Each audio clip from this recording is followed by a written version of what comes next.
Nick arrived in Horyua's room and saw that it was time to change his clothing again. By now, Nick had taken care of Horyua for over 2 weeks, and he'd gotten pretty good at it. Over that time, Nick had also searched for someone to join as another Zephyx Extractor. This time, he was careful about his choice. He didn't want to make the same mistake again. Nick had painfully learned why all the Zephyx manufacturers had such stringent tests before anyone could join as a Zephyx Extractor. Just because he could interact with a Specter didn't mean everyone could. In fact, interacting with a Specter was one of the scariest things in existence. Humans instinctually felt that the thing in front of them preyed on them. After the incident with Horyua, Nick decided to use the entrance exam from Ghosty's lab as a guide for his own. Except he didn't have the facilities for the tests, so the next best thing was to hold an interview and gauge someone's abilities in conversation. Nick had interviewed over 20 people from the Dregs by now, but he hadn't been happy with any of them. There was always some problem. Sometimes he felt they were lying to him, and Nick didn't like liars. Sometimes what they said sounded unrealistic. For example, someone once claimed they'd simply beat up a Specter if they ever saw one. Luckily, Nick didn't find any of these problems with Jenny. She was honest and easy to work with, but when she talked about someone she disliked, she turned cold and distant. Best of all, she showed no fear, and Nick didn't feel like she was putting on a front. In a sense, Jenny had no fight or flight instinct, just a fight instinct.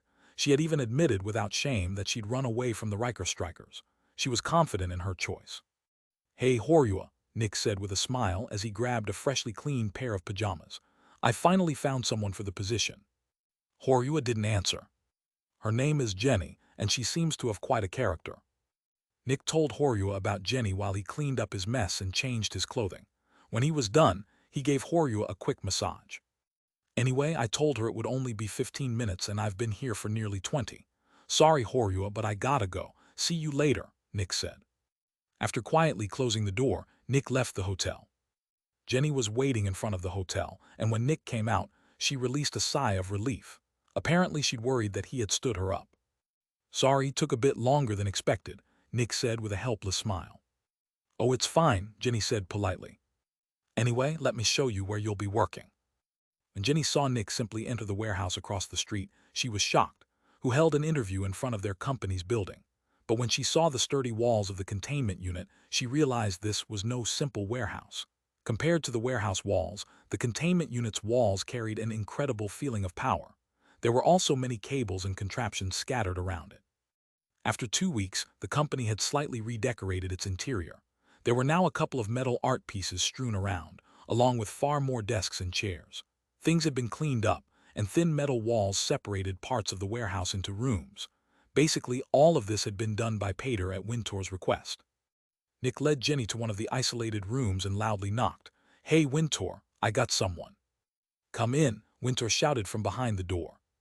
Jenny looked nervously at the door as Nick opened it and led her in. The inside of Wintour's office looked different from the rest of the company.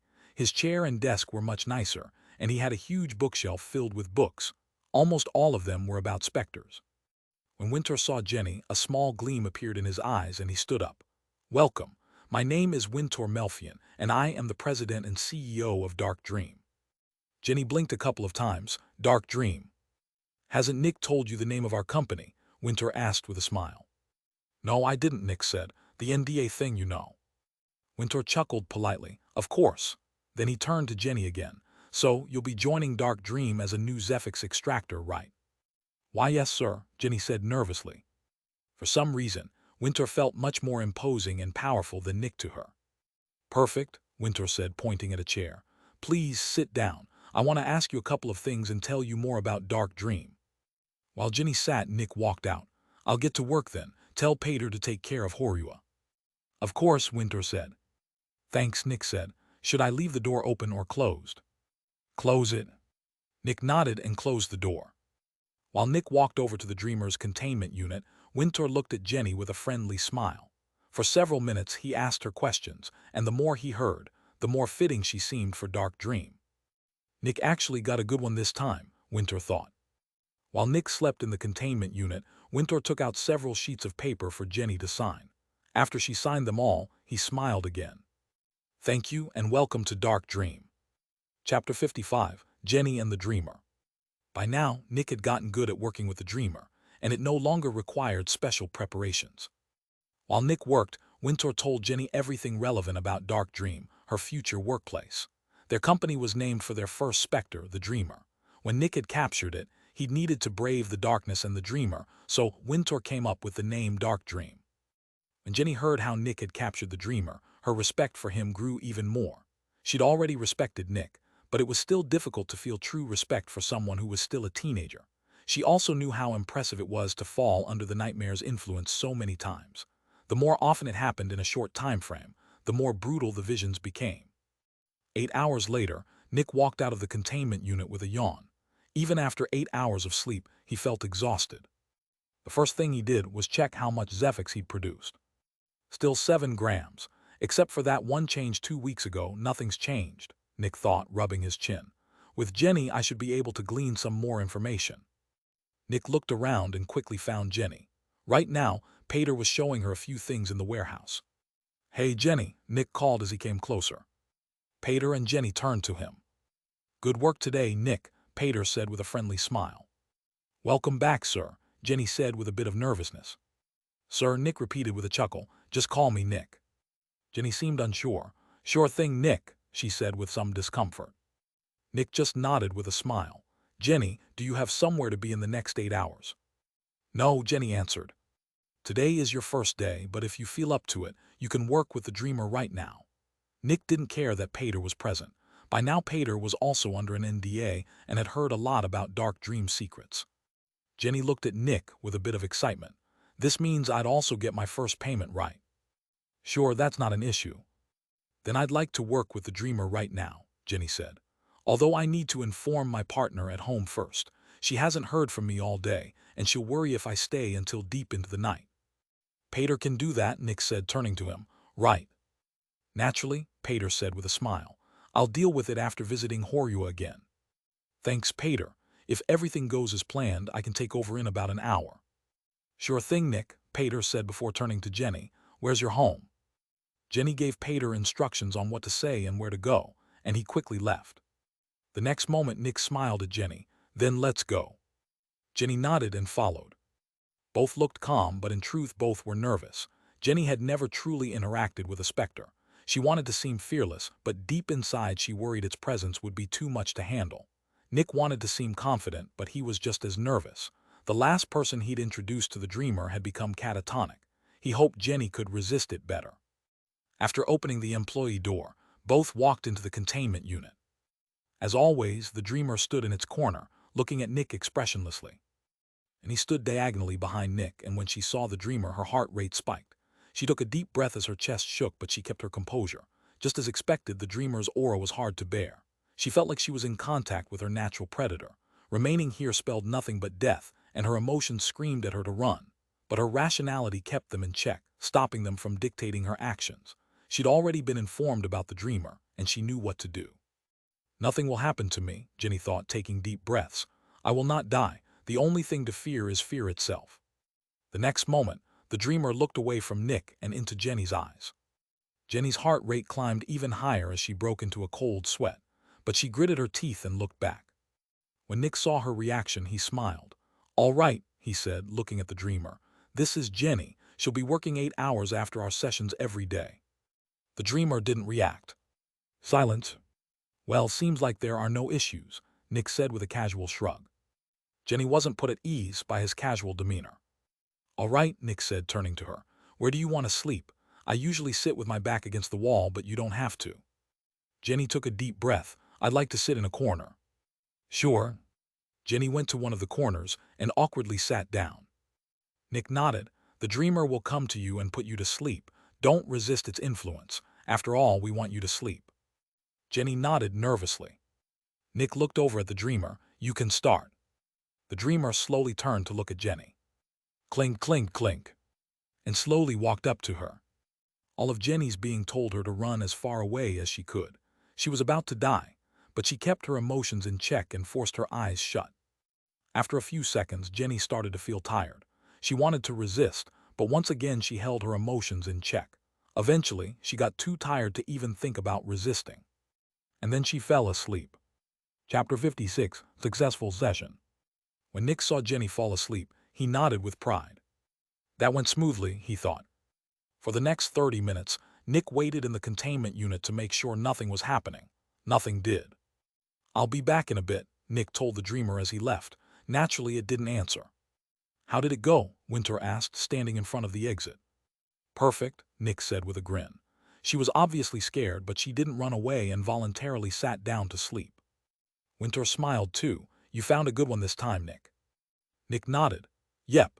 If everything works out, she'll take the shift after mine. From 2 p.m. to 10 p.m. I'll arrive at 6 a.m. every morning now, since I'm not the only one working with the dreamer anymore." "Sounds great," Winter said. "Now we only need one more person." Nick sighed. "I'm not looking forward to more interviews, but that's why I'm getting paid more." Winter chuckled. "That's how it works, yes." "Is Pater back?" Nick asked. "He's outside." Nick nodded and walked out. He quickly found Pater, talked with him a bit, and went back to the hotel. After entering Horyua's room, a bitter smile appeared on Nick's face, and he sat on the bed beside him. As always during the day, Horyua sat staring into empty space, doing nothing. "Hey, Horyua, you remember the new employee I told you about this morning?" Nick talked to Horyua for a while, telling him about his day. After that, he got Horyua some soup and water. "I'll be right back. I also have to check up on Jenny," Nick said before going back to the warehouse. Nick entered the containment unit and saw that nothing had changed. For the next 8 hours, he went back and forth between the warehouse and Horyua's room. Finally, the 8 hours were up, and it was time to wake Jenny. "Hey, 8 hours are over," Nick said to the dreamer, which still stood over her. The dreamer had been focused on Jenny's closed eyes, but now its head slowly moved back. It turned to look at Nick before returning to its corner. Nick nodded and walked up to Jenny. After gently nudging her for a while, she slowly opened her eyes. Then they suddenly shot open, and she pulled her arms up as if protecting herself from an attacker. "Whoa, whoa, calm down, Jenny," Nick shouted. Jenny froze. "Nick?" she asked in confusion. Then she slowly lowered her arms and looked around. "Oh, right," she shouted before her eyes fixed on the dreamer. She still felt scared looking at it, but not as badly as before. "Is it over?" Jenny asked. "Yep," Nick answered. 8 hours are up. You successfully finished your first session with a Specter. Congratulations." Jenny almost couldn't believe it. She'd done it. She'd actually worked with a Specter. So did that mean she was a real Zephyx Extractor now? She didn't feel any different, though. "Come, let's go out," Nick said.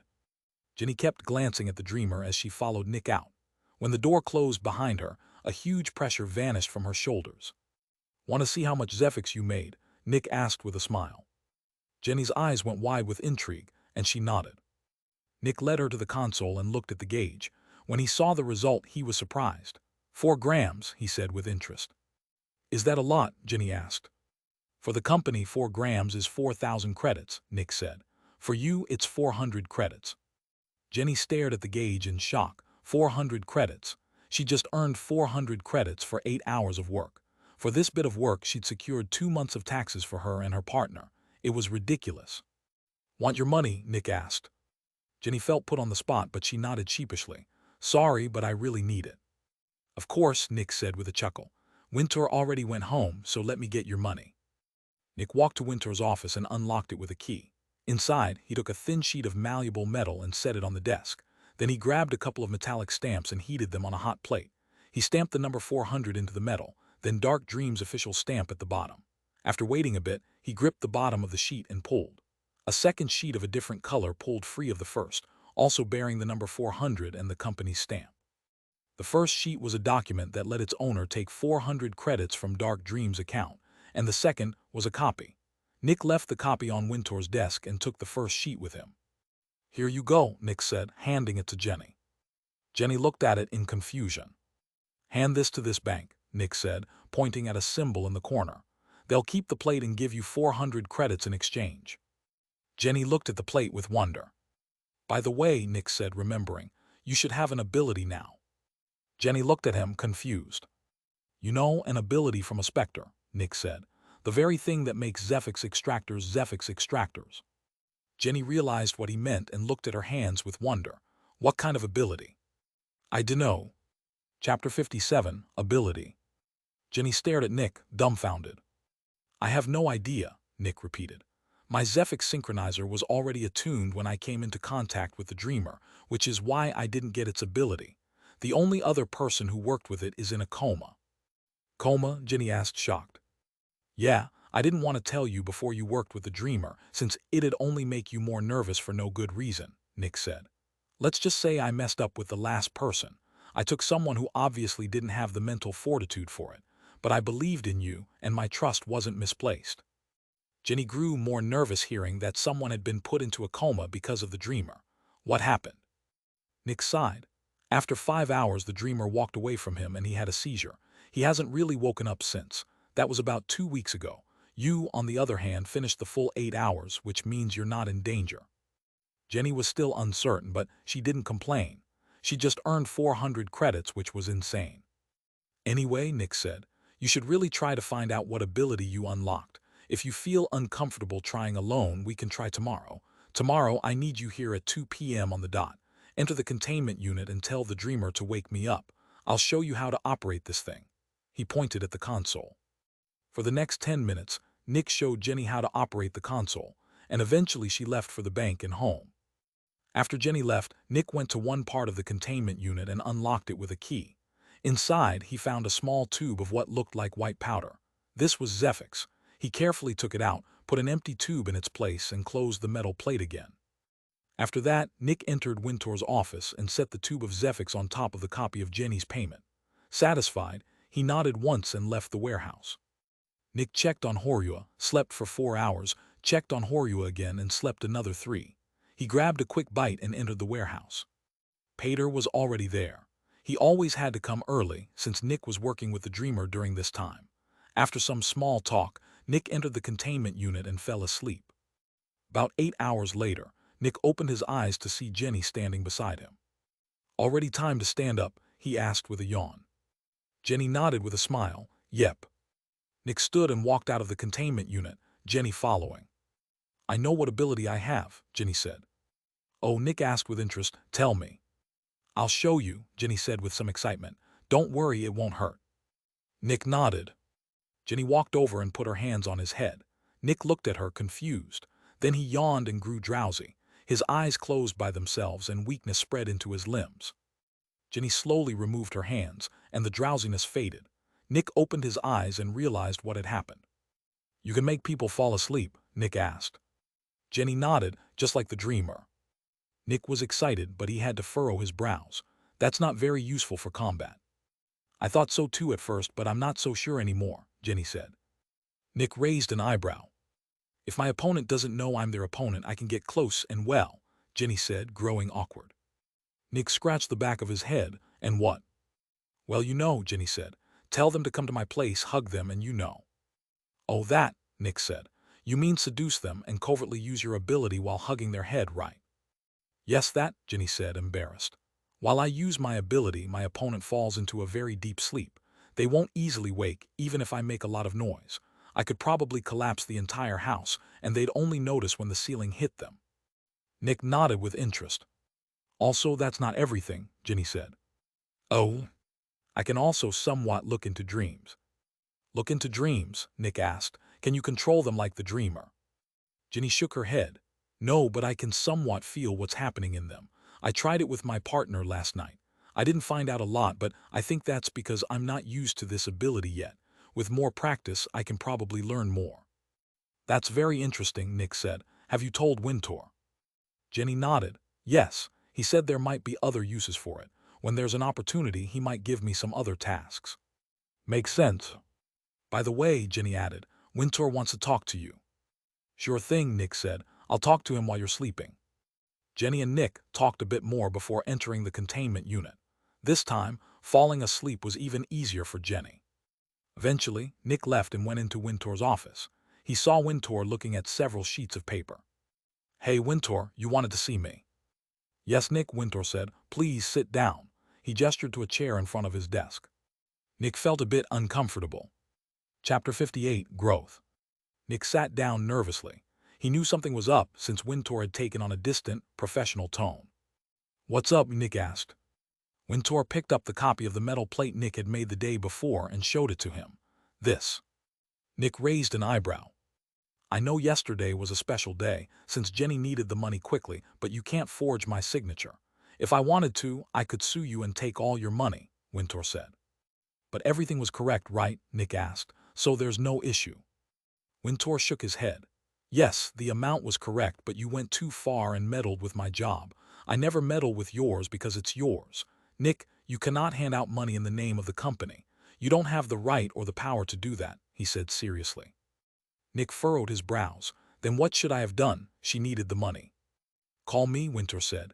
I told you how to reach me. Just call. I'd have arrived within 30 minutes and given her the money. Nick looked uncomfortable. You worked nearly 16 hours yesterday. I didn't want to waste another hour of your time. I get where you're coming from, Wintour said, but you can't just hand out money. If there's an emergency like yesterday's, call me. It doesn't matter what came before it. If there's a genuine emergency, you always call me. Nick sighed. Fine. I won't meddle in your tasks anymore, Wintour. Wintour smiled and nodded. Then there's no issue, Nick. The next moment, Wintour took out a metal plate and handed it over. I'll give Jenny her money at the same time as yours. Generally, I look at the previous day's revenue and hand you both the money at about 2 p.m. when you're both here. Nick nodded and took the plate. He could see the number 1,800 on it.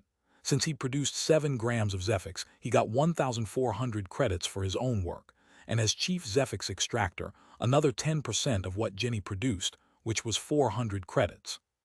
1,800 credits in a day. That was a lot, even for people in the outer city, who usually earned between 1,500 and 4,000 credits per month. Nick was making 1,800 per day. Sure enough, being a Zephyx Extractor was extremely lucrative. Nick pocketed the plate. Everything going well with Jenny? Wintour asked. Nick nodded, nothing to complain about. Good, Wintour answered with a smile. After more small talk, Nick left Wintour's office and went to Horua. When he entered the room, he saw Pater cleaning up. After they greeted each other, Pater told Nick about the next candidates. Nick told him to send them to his room in 30 minutes, one by one as always. 30 minutes later, a person walked in and they talked over the next hour. Sadly, the candidate was fidgety and nervous, which meant he likely wasn't a fit. The second person wasn't any better. The third seemed weird, so to be careful, Nick refused them. After dealing with Horua again and eating, Nick went to wake Jenny, and the two went home. This was how a normal day for Nick went. He woke up, worked with the dreamer, talked with Jenny, got his money, dealt with Horua, interviewed a few people, talked with Jenny again, dealt with Horua once more, and went asleep. One day. About 2 weeks later, Nick finally found a third candidate. His name was Trevor, and he also came from the Dregs. Trevor was confident and smirked a lot. He was good at socializing and seemed to be the center of every gathering. Some found him annoying, others found him charming and amusing. When he met the dreamer for the first time, he mostly smiled bitterly and cracked jokes. Apparently that was how he coped with intense fear and stress, laughing and trying to lighten everyone's spirits. Luckily, Trevor managed to work with the dreamer without issue, and 8 hours later he woke with his new ability. Just like Jenny, he could put people to sleep and observe part of their dreams. When Wintour met Trevor, he thought the dreamer's ability fit him well. Jenny was straightforward and honest. Deception wasn't in her blood. Trevor was different. He had a loud, direct personality and was good at masking his intentions. If Wintour ever needed a secret agent, Trevor would be a much better fit than Jenny. From now on, Trevor would take the shift from 10 p.m. to 6 a.m. This meant the dreamer's output had reached its maximum potential. Per day, Nick produced 7 grams of Zephyx, Jenny 4, and Trevor 5, for a total of 16 grams. That meant Dark Dream was bringing in 16,000 credits per day. For 1 more month, everyone worked with the dreamer. That was when Wintour wanted to talk to Nick again. With the money now flowing in and the dreamer worked at full efficiency, it was time to expand. They needed a second Specter. Sadly, since the company wasn't earning enough to create a full team of investigators, it was once more up to Nick to find the next Specter. But this time, it wouldn't be as easy. At least that was what Nick thought. Chapter 59, Levels. We currently have liquid funds of a bit over 400,000 credits. That means we can purchase another containment unit, Wintour said, sitting across from Nick in his office. 400,000 credits, Nick asked. I thought we only had something like 250,000. There are a few tricks that can increase the value of our Zephyx, Wintour said. My job isn't only for show. If I don't do it well, the money that comes in doesn't reach its full potential. Nick nodded. He'd never suspected Wintour wasn't working. Even though he didn't know what Wintour did all day, he trusted him. There were probably many things Wintour did that Nick and his two employees never noticed. "So we can get a new containment unit and a second Specter?" Nick asked.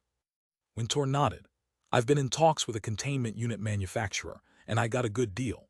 Normally, the next level of containment unit costs about 1.5 million credits, but in exchange for exclusively buying their products, I snagged one for the price of a cheap one, around 450,000.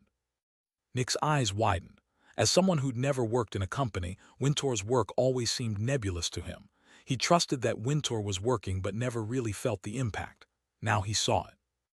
Business had only brought in about 250,000 credits of Zephyx for its savings account. Yet due to Wintour, that had grown to 400,000. And now Wintour had essentially brought in another million credits in goods. Just by cleverly negotiating, he'd brought in 4 times as much as the remaining employees combined. Naturally, without the employees, Wintour couldn't get that much, but still, he was increasing Dark Dream's wealth a great deal. "The containment unit I'm going to purchase has a light tunnel, which means we don't need artificial light anymore," Wintour explained. "It can also withstand adolescent specters, which secures our future with the Dreamer. Due to the Dreamer's rapid growth, and since we constantly need to light its containment unit, I'll move it into the new one. We can use its current containment unit for a new Specter." Nick nodded. He'd noticed the Dreamer's Zephyx output increase a few days earlier. By now, Nick was producing 10 grams a day, Jenny 6 and Trevor 8. Since it increased for all employees at once, the reason had to be the Specter. Nick hadn't understood, but Wintour had. The Dreamer was growing more powerful. Every Specter needed to feed to grow stronger, and the Dreamer was no exception. It gained power by giving people nightmares, and by working with it for 2 months, it had eaten well. According to Wintour's calculations, it had reached the peak of the hatchling stage. Every stage there were 5 levels: initial, early, mid, late, peak. Each level was about 1.5 times more powerful than the last. So if an initial hatchling had a power of 1, an early hatchling had 1.5, a mid about 2.3, a late about 3.4, and a peak about 5. This meant a peak hatchling was about 5 times as powerful as an initial one. Surprisingly, that was also about equal to Nick's strength increase when his ability activated. Whenever a Specter advanced a level, both its ability and its physical strength increased. Back when Nick caught the Dreamer, it had been a mid-hatchling close to becoming a late one, meaning its physical power was about 2.3 times that of an initial hatchling. Based on body and type, an initial hatchling was about as strong as an average adult male or stronger. In the Dreamer's case, it was about as strong as an average adult male, since it wasn't a physical fighter. Without his ability, Nick's power had also been about that of an average adult male, though he still counted as much stronger than average in the Dregs, where everyone was malnourished. That was why the Dreamer had been so much more powerful than him. But with his ability active, Nick had been far stronger than the Dreamer. Yet if the Dreamer had been as powerful then as it was now, Nick wouldn't have stood a chance. It would have torn him apart. Right now, the Dreamer was as powerful as Nick had been when he'd captured it with his ability active. However, Zephyx Extractors could also grow more powerful. When the Dreamer produced Zephyx, Nick absorbed part of it, and his growth didn't compromise the Dreamer's production. When a Zephyx Extractor worked with a Specter, both produced Zephyx, but only the Specter's was harvested. The Extractor's Zephyx never left their body and was immediately absorbed, increasing their power. Generally, the Extractor produced about 20% of what the Specter did, though the ratio could vary. So if Nick made the Dreamer produce 10 grams, he gained about 2 grams for himself. Under normal circumstances, that meant the Dreamer would grow 5 times as quickly as Nick. But the containment unit harvested 90% of the Zephyx, so of the 10 grams produced, the Dreamer kept only 1. And 3 different people worked with the Dreamer, for a total of about 24 grams a day. So per day, the Dreamer grew by about 2.4 grams and Nick by about 2. Yet due to the difference in level, Nick didn't need as much Zephyx as the Dreamer to advance, which meant he grew quicker. So what did this mean for Nick's actual power? Well, just yesterday, Nick had advanced another level, and right now, Nick was at the late first stage, or late newbie if one used the unofficial term. Chapter 60, Adolescent. In essence, this meant Nick was about 3.4 times as powerful as when he'd caught the Dreamer. Since the Dreamer had no combat-useful ability, Nick could probably have caught it even without his ability, had he been that powerful back then. But that didn't mean Specters were no longer dangerous. Their physical bodies were only a small part of their strength. The truly terrifying part was their ability. For example, due to his family, Winter had gained a very powerful ability from a Specter. It wasn't useful for capturing Specters, but it was incredibly useful for staying alive. It had come from the Specter called the Blinding Light. Blinding Light was a level 3 Specter that looked like a floating ball of light. It belonged to Cujoblitz, which was how Winter had gained its ability. It could theoretically smash into someone with its body, but that wasn't why it was dangerous. Its true power was the ability to burn any living being in its vicinity unless they directly looked at it. But if they did, their eyes burned away. In essence, one exchanged their sight for survival. Once they lost their eyes, they became immune to the burning. This meant one had to fight the blinding light without eyes. If the blinding light were a hatchling and Nick had tried to catch it, things would have turned out very differently.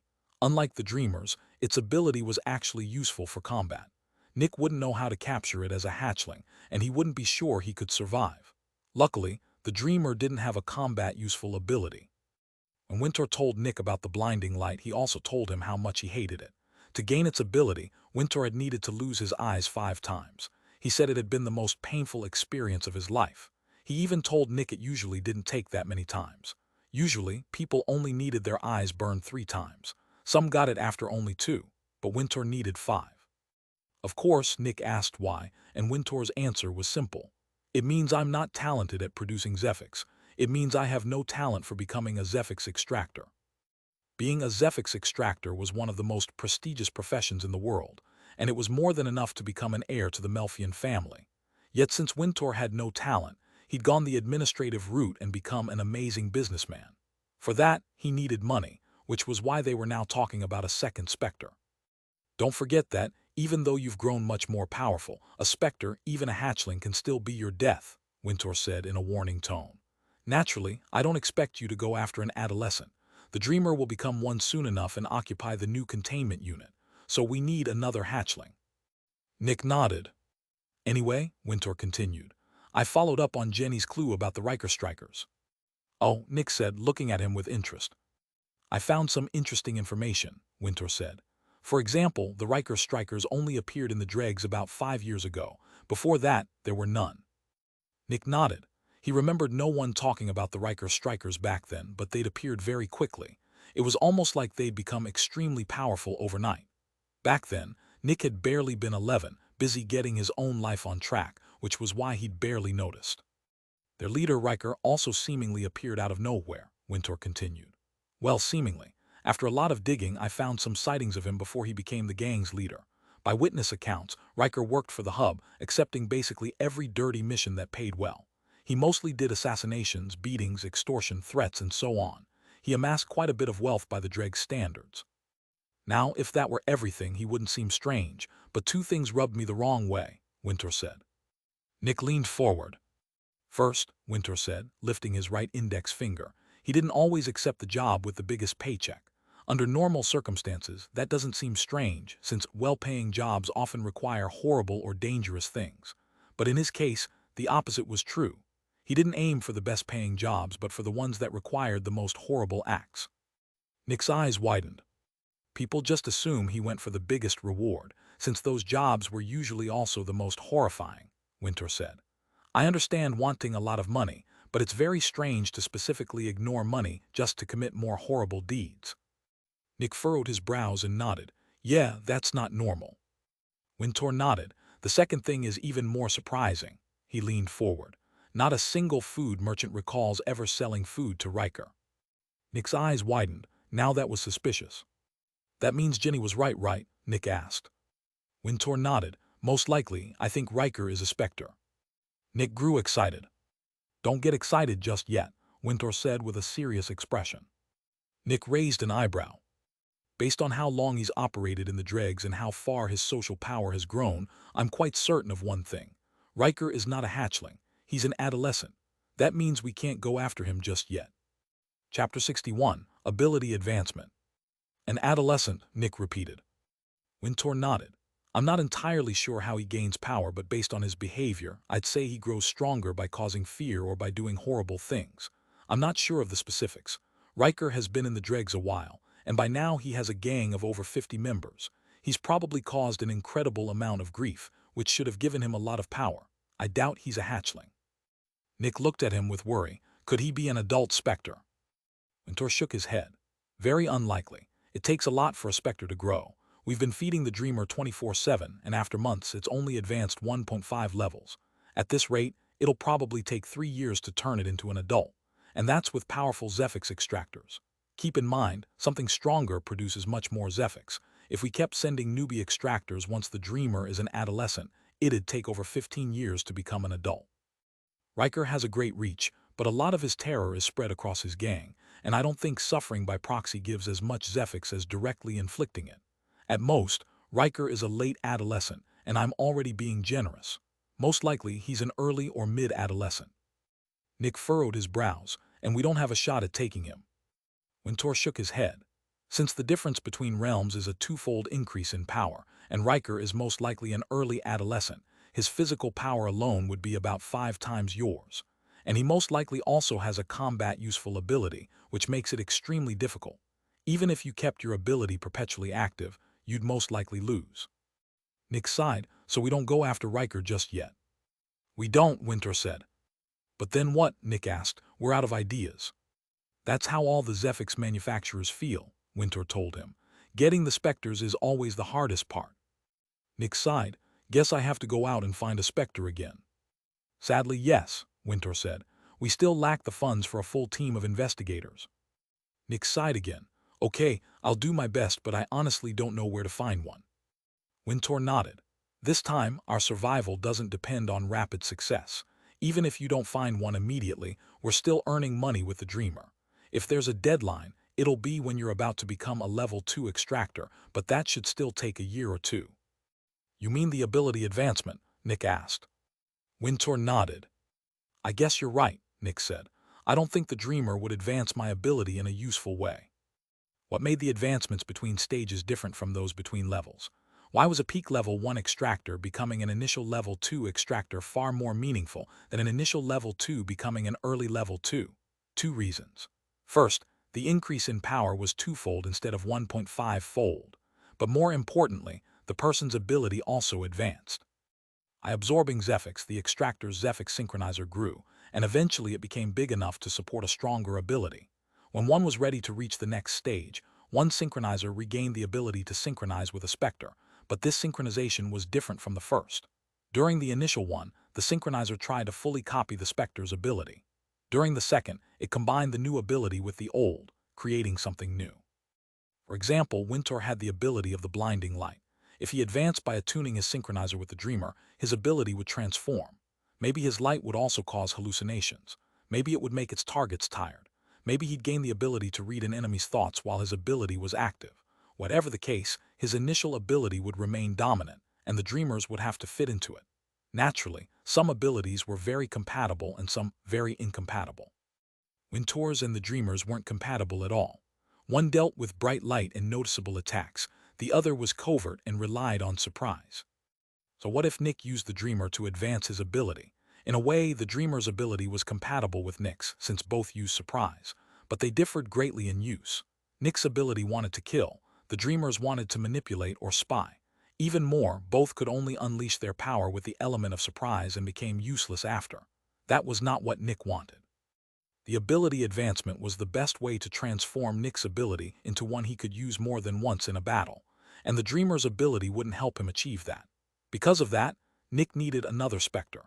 That was why the deadline for capturing the next one was his advancement to the second level, 1 to 2 years away. Chapter 62, Competition. After talking with Wintour a bit more, Nick left the warehouse.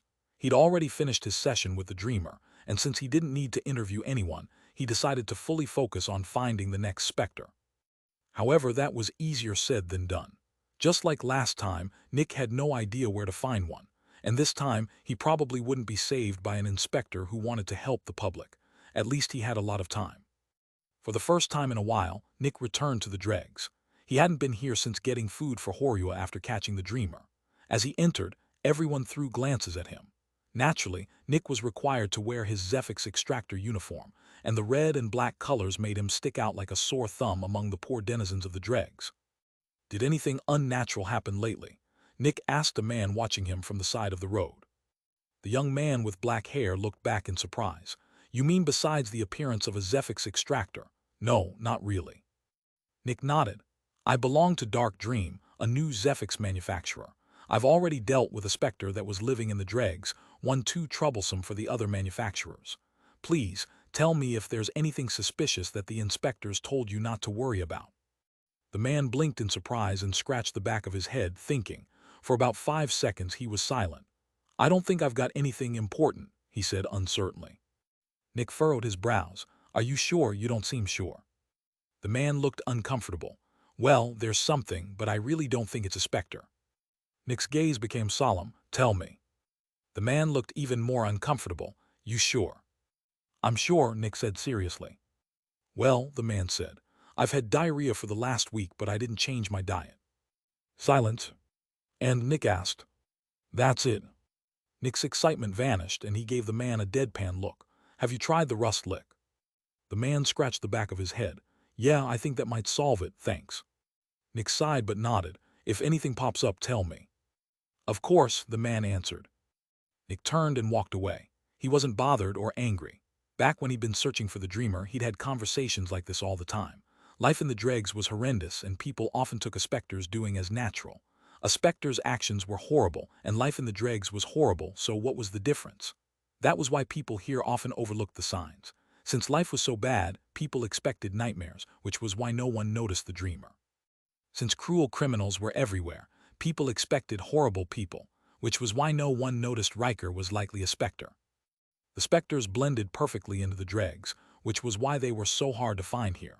Sadly, the outer city and inner city were completely free of Specters, since all the powerful manufacturers paid them special attention. Whether he liked it or not, Nick needed to find a Specter in the Dregs. Nick kept talking to people, but just like last time, he found no clues. At least the inspectors weren't making fun of him now.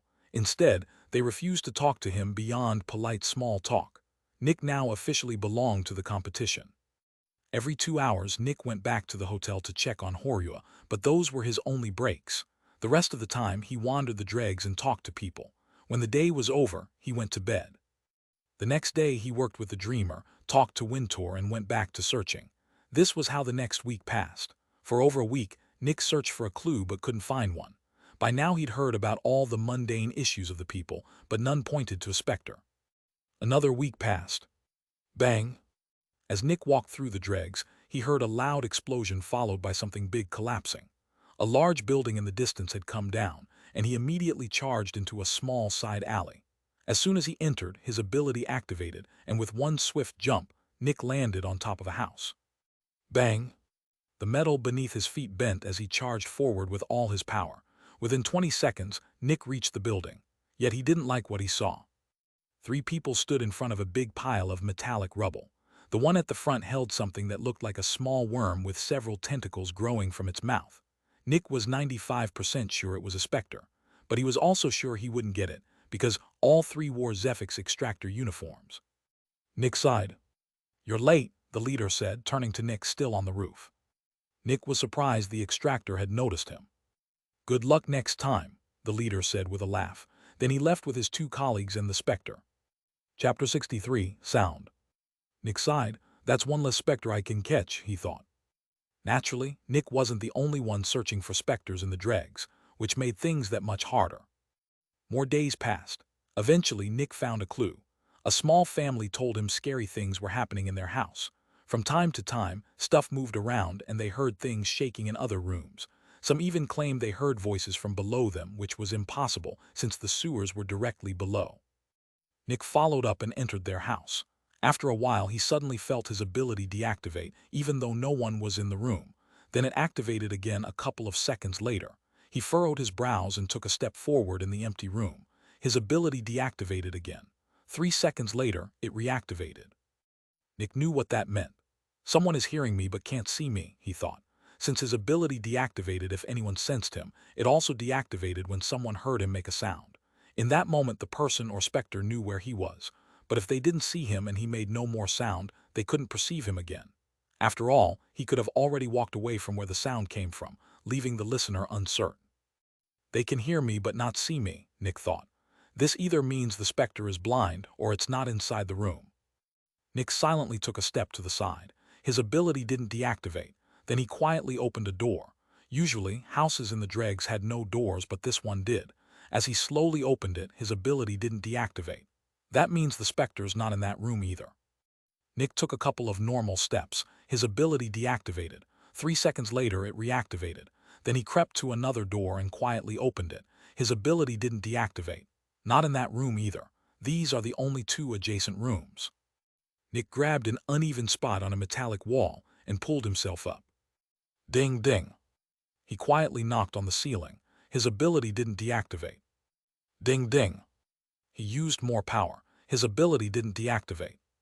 Ding. Now it deactivated. Not above me either. That knock was so loud that every adjacent room heard it. Then Nick walked to one wall and quietly knocked. His ability only deactivated after a strong knock. He tried the other wall, same thing.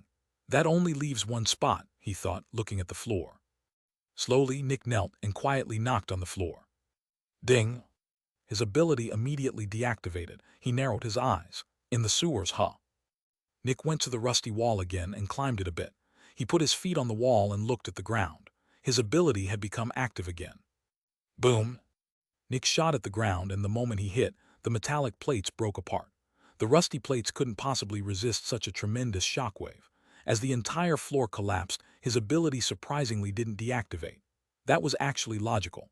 With the sounds of collapsing metal coming from everywhere, no one could tell where he was. As the floor fell, Nick took out a tube and destroyed it. Whoom! A bright domain of arclight appeared, encompassing the falling metal.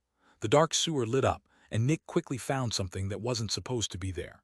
Just 2 meters below where the floor had been was scaffolding made of rusty metal, and on it was someone. It was a middle-aged man, in the process of ducking, which was understandable, since the ceiling above him had just exploded. Bang! One of Nick's legs kicked a falling metal plate, shooting him toward the guy. Crack! Nick's elbow hit the man's chest and pushed him toward the scaffolding, which broke apart. When his elbow landed, Nick felt many of the man's bones break, which told him one thing.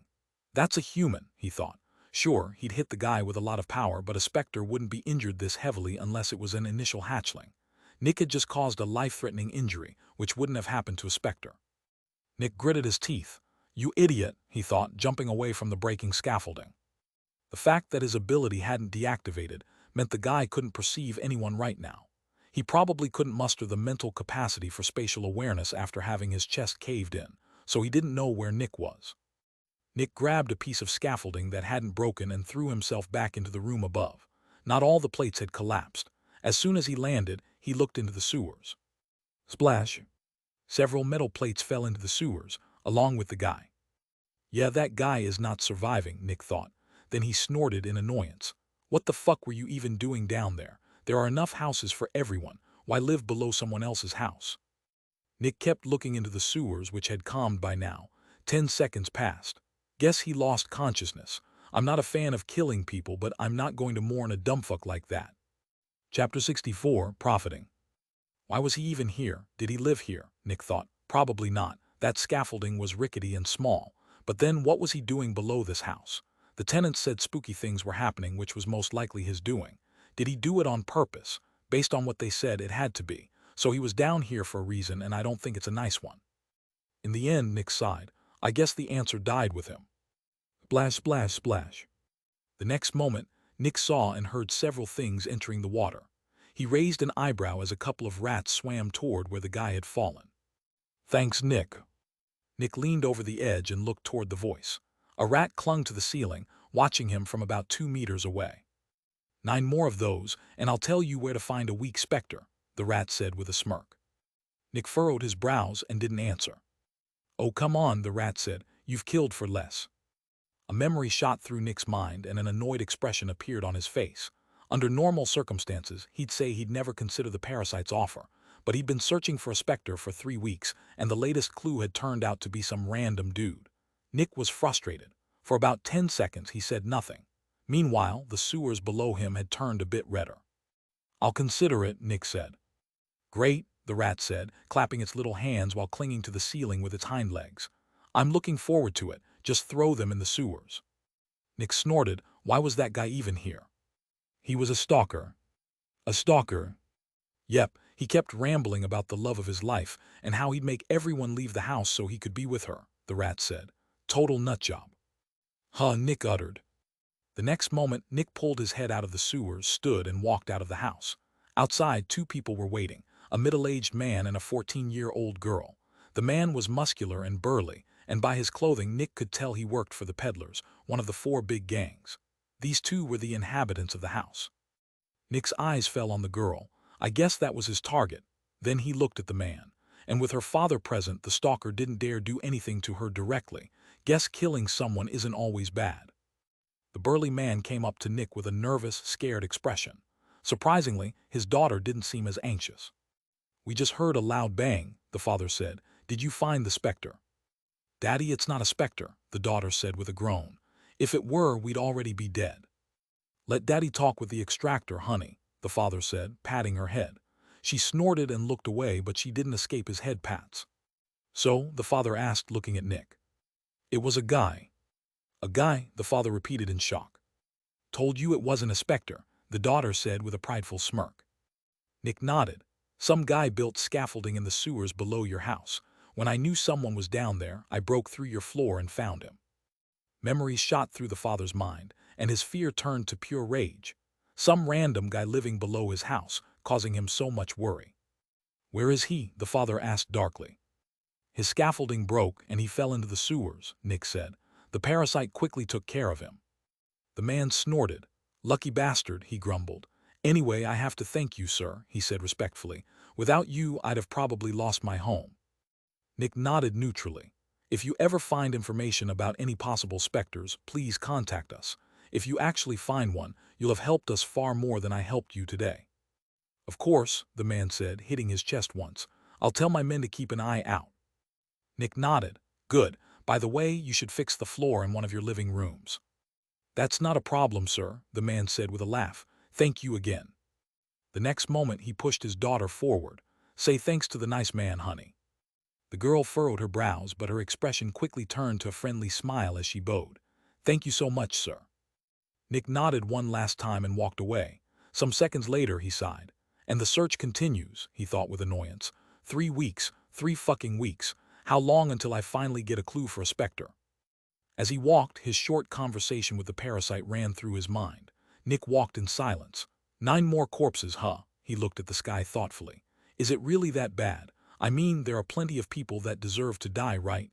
Is it so bad that I profit from their deaths?" Nick wasn't sure. Chapter 65, So Difficult. Another 2 weeks passed. By now, Nick had been searching for a Specter for around 6 weeks, and still, not a single clue. There had been a few leads, but none led to a real Specter. It was always just humans. Sure enough, last time I was lucky, Nick thought with a sigh, taking a break in the marketplace. And there was that second group of extractors that found a Specter in the Dregs. The other manufacturers find so many more than me, although I get it. They have investigators while we don't have anything. How am I supposed to keep up? I didn't even find the Dreamer myself, an inspector told me about it. Can I even find any Specter on my own? Nick sighed, 6 weeks with no leads. He looked at the people passing by. By now they no longer avoided him. They'd grown used to his presence. "At least I've gotten plenty of experience. I know which clues won't produce results, and I know how to get people to talk. I've also learned a lot about what people in the Dregs do when nobody's around, and even how the gangs operate internally. If there were any clues, I'd probably get them. But barely a day passes before an inspector finds the clue, and with their manpower, they get to the bottom of it in no time. All the inspectors meet daily and pool their information, making it much easier to build a full picture of the Dregs. Meanwhile, I can only cover a small part every day since I'm alone. I really need a team of inspectors." Nick kept thinking about his situation in frustration. He had no idea how to get another Specter. "Stop, please." Nick's eyes slowly moved to the marketplace. "You don't want some fun? Come on, don't be such a prude." "No, go away, please. You can have my money." "You can keep your money. I want something else." Nick sighed. Another rape. In the outer city, sexual assault was illegal, but nobody cared in the Dregs. In a way, it might even be secretly encouraged since it produced more children, which produced more blood for Cujoblitz. Of course, nobody said it was encouraged, but the absence of prosecution still counted as a statement from the city. Rapes happen almost every day. It was a common sight, and people just avoided the situation in the center of the marketplace. Right now, a young woman was beset by 2 guys. One held her shoulder while the other grabbed his dick through his pants with a smirk. Nick had witnessed a lot of these. Stop, this is my last warning. I'll bite your dick off, the woman shouted as the guy unbuttoned his pants. Oh, we got a feisty one, eh? The other guy said. Do you dare? The first said, pulling her head down. If you make me bleed, you'll lose 2 liters of your blood. Can you afford that? The woman wrestled against their hands, but she wasn't strong enough. You already look anemic, the other guy said, moving a finger across her very white skin. If you lose another 2 liters, you'll most likely die. Are you so against a bit of fun with us? We're even willing to pay you 5 credits each. The woman gritted her teeth in anger and helplessness. The people in the marketplace avoided her. If these 2 were random men, some of the others might have gotten involved. But they wore the insignia of the Strikers. While some bystanders would risk a bit of danger for their morals, they wouldn't commit suicide for them. After a bit more persuasion, the assault commenced. Nick had grown so cold to these events that he absent-mindedly watched the woman's head bob back and forth in the middle of the marketplace. As he watched, a memory shot through his mind. He remembered his conversation with the investigator who told him about the dreamer. Back then, Nick had been furious with the Zephyx manufacturer for doing nothing about the dreamer, even though they had the power and knew about it. They'd been willing to sit by and let people suffer. Wasn't he doing something similar right now? I have the power to stop this, Nick thought, watching the crying woman. But would it change anything? They're the Strikers, known for going against everyone who resists them. Sure, I don't need to fear them, but that just means they'd focus all their anger on that girl. They'd steal her belongings and rape her a few more times before dooming her to die on the next tax day. Intervening now would only make things worse for her. And if I interfere, her life becomes my responsibility, since I'd have indirectly killed her. The next moment, Nick looked at the guy pushing his cock into the crying girl's face. And if I kill them, I have to pay 5,000 credits per person. Sure, they wouldn't seek revenge, but 5,000 credits is a lot. I'd lose 10,000 credits just to save someone I don't even know. And I wouldn't even get to keep the corpses, or I'd pay another 10,000 per person, which means I couldn't give them to the parasite either. Nick sighed. Why is being a good guy so difficult? Chapter 66, Exchange. Nick kept watching the scene in the middle of the marketplace. Usually he didn't like watching something like this, but since his moral dilemma was tied to it, he kept watching absent-mindedly. One of the 2 guys noticed Nick staring like a creep and grew embarrassed. Is he a voyeur? The one currently having intercourse in public thought. Usually, one of them would charge at Nick and kick him a few times, but Nick's uniform stopped those thoughts. Zephyx Extractors were the absolute worst people to attack. They had incredibly high status and could tear humans apart like paper. 30,000 credits if I want to keep the 2 corpses, Nick thought, looking at the men.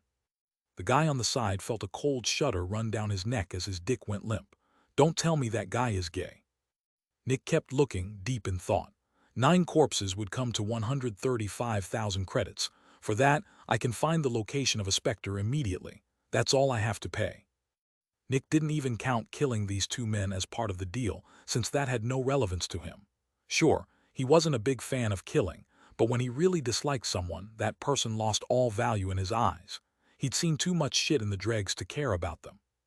Ah, there we go, the other guy shouted with satisfaction as he pulled himself out of the girl's mouth. By now she was full-on crying and fell backward with closed eyes. I think this isn't her first time, the guy said to his friend.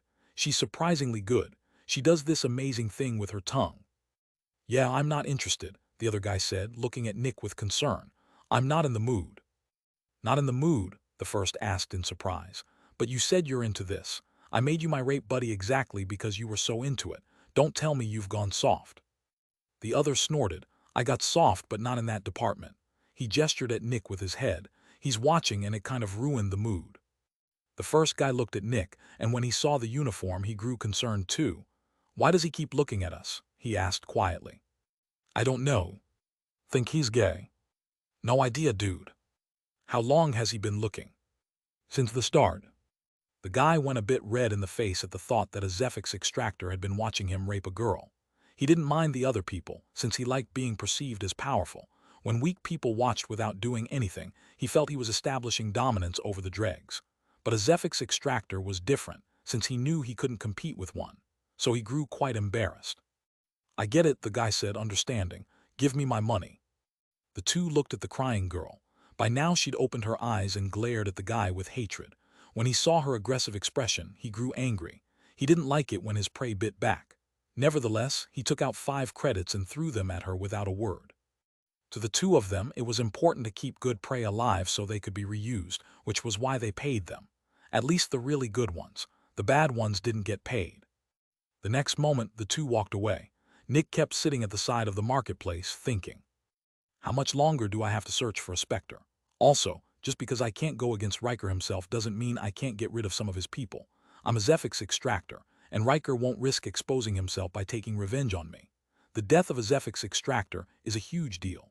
In a way, I can make the Dregs a better place while profiting from it. 135,000 credits in exchange for the location of a Specter and a better world. Nick nodded and stood up. Chapter 67, Scary. Then he left the marketplace and walked toward the outer city. For the next hour, Nick talked to Wintour in his office. Some hours later, he went asleep. When he woke, he dealt with Horua and worked with the Dreamer. After that, Nick left Dark Dream and entered a station where the guards of Crimson Fungus City worked. It was a black building with a huge symbol of the city on it. As soon as he entered, the guards turned to him, and when they saw his uniform, they became interested. One officer walked over. "Welcome, is there anything we can help you with?" Nick nodded. "My Zephyx manufacturer requires some specific corpses from the Dregs. I'll be the one doing the killing and collecting. You just need to officiate the proceedings and help me transport them." Surprisingly, the guard just smiled politely, neither surprised nor shocked. "Of course, please leave your company's card here for reference." Nick took out Dark Dream's official bank card.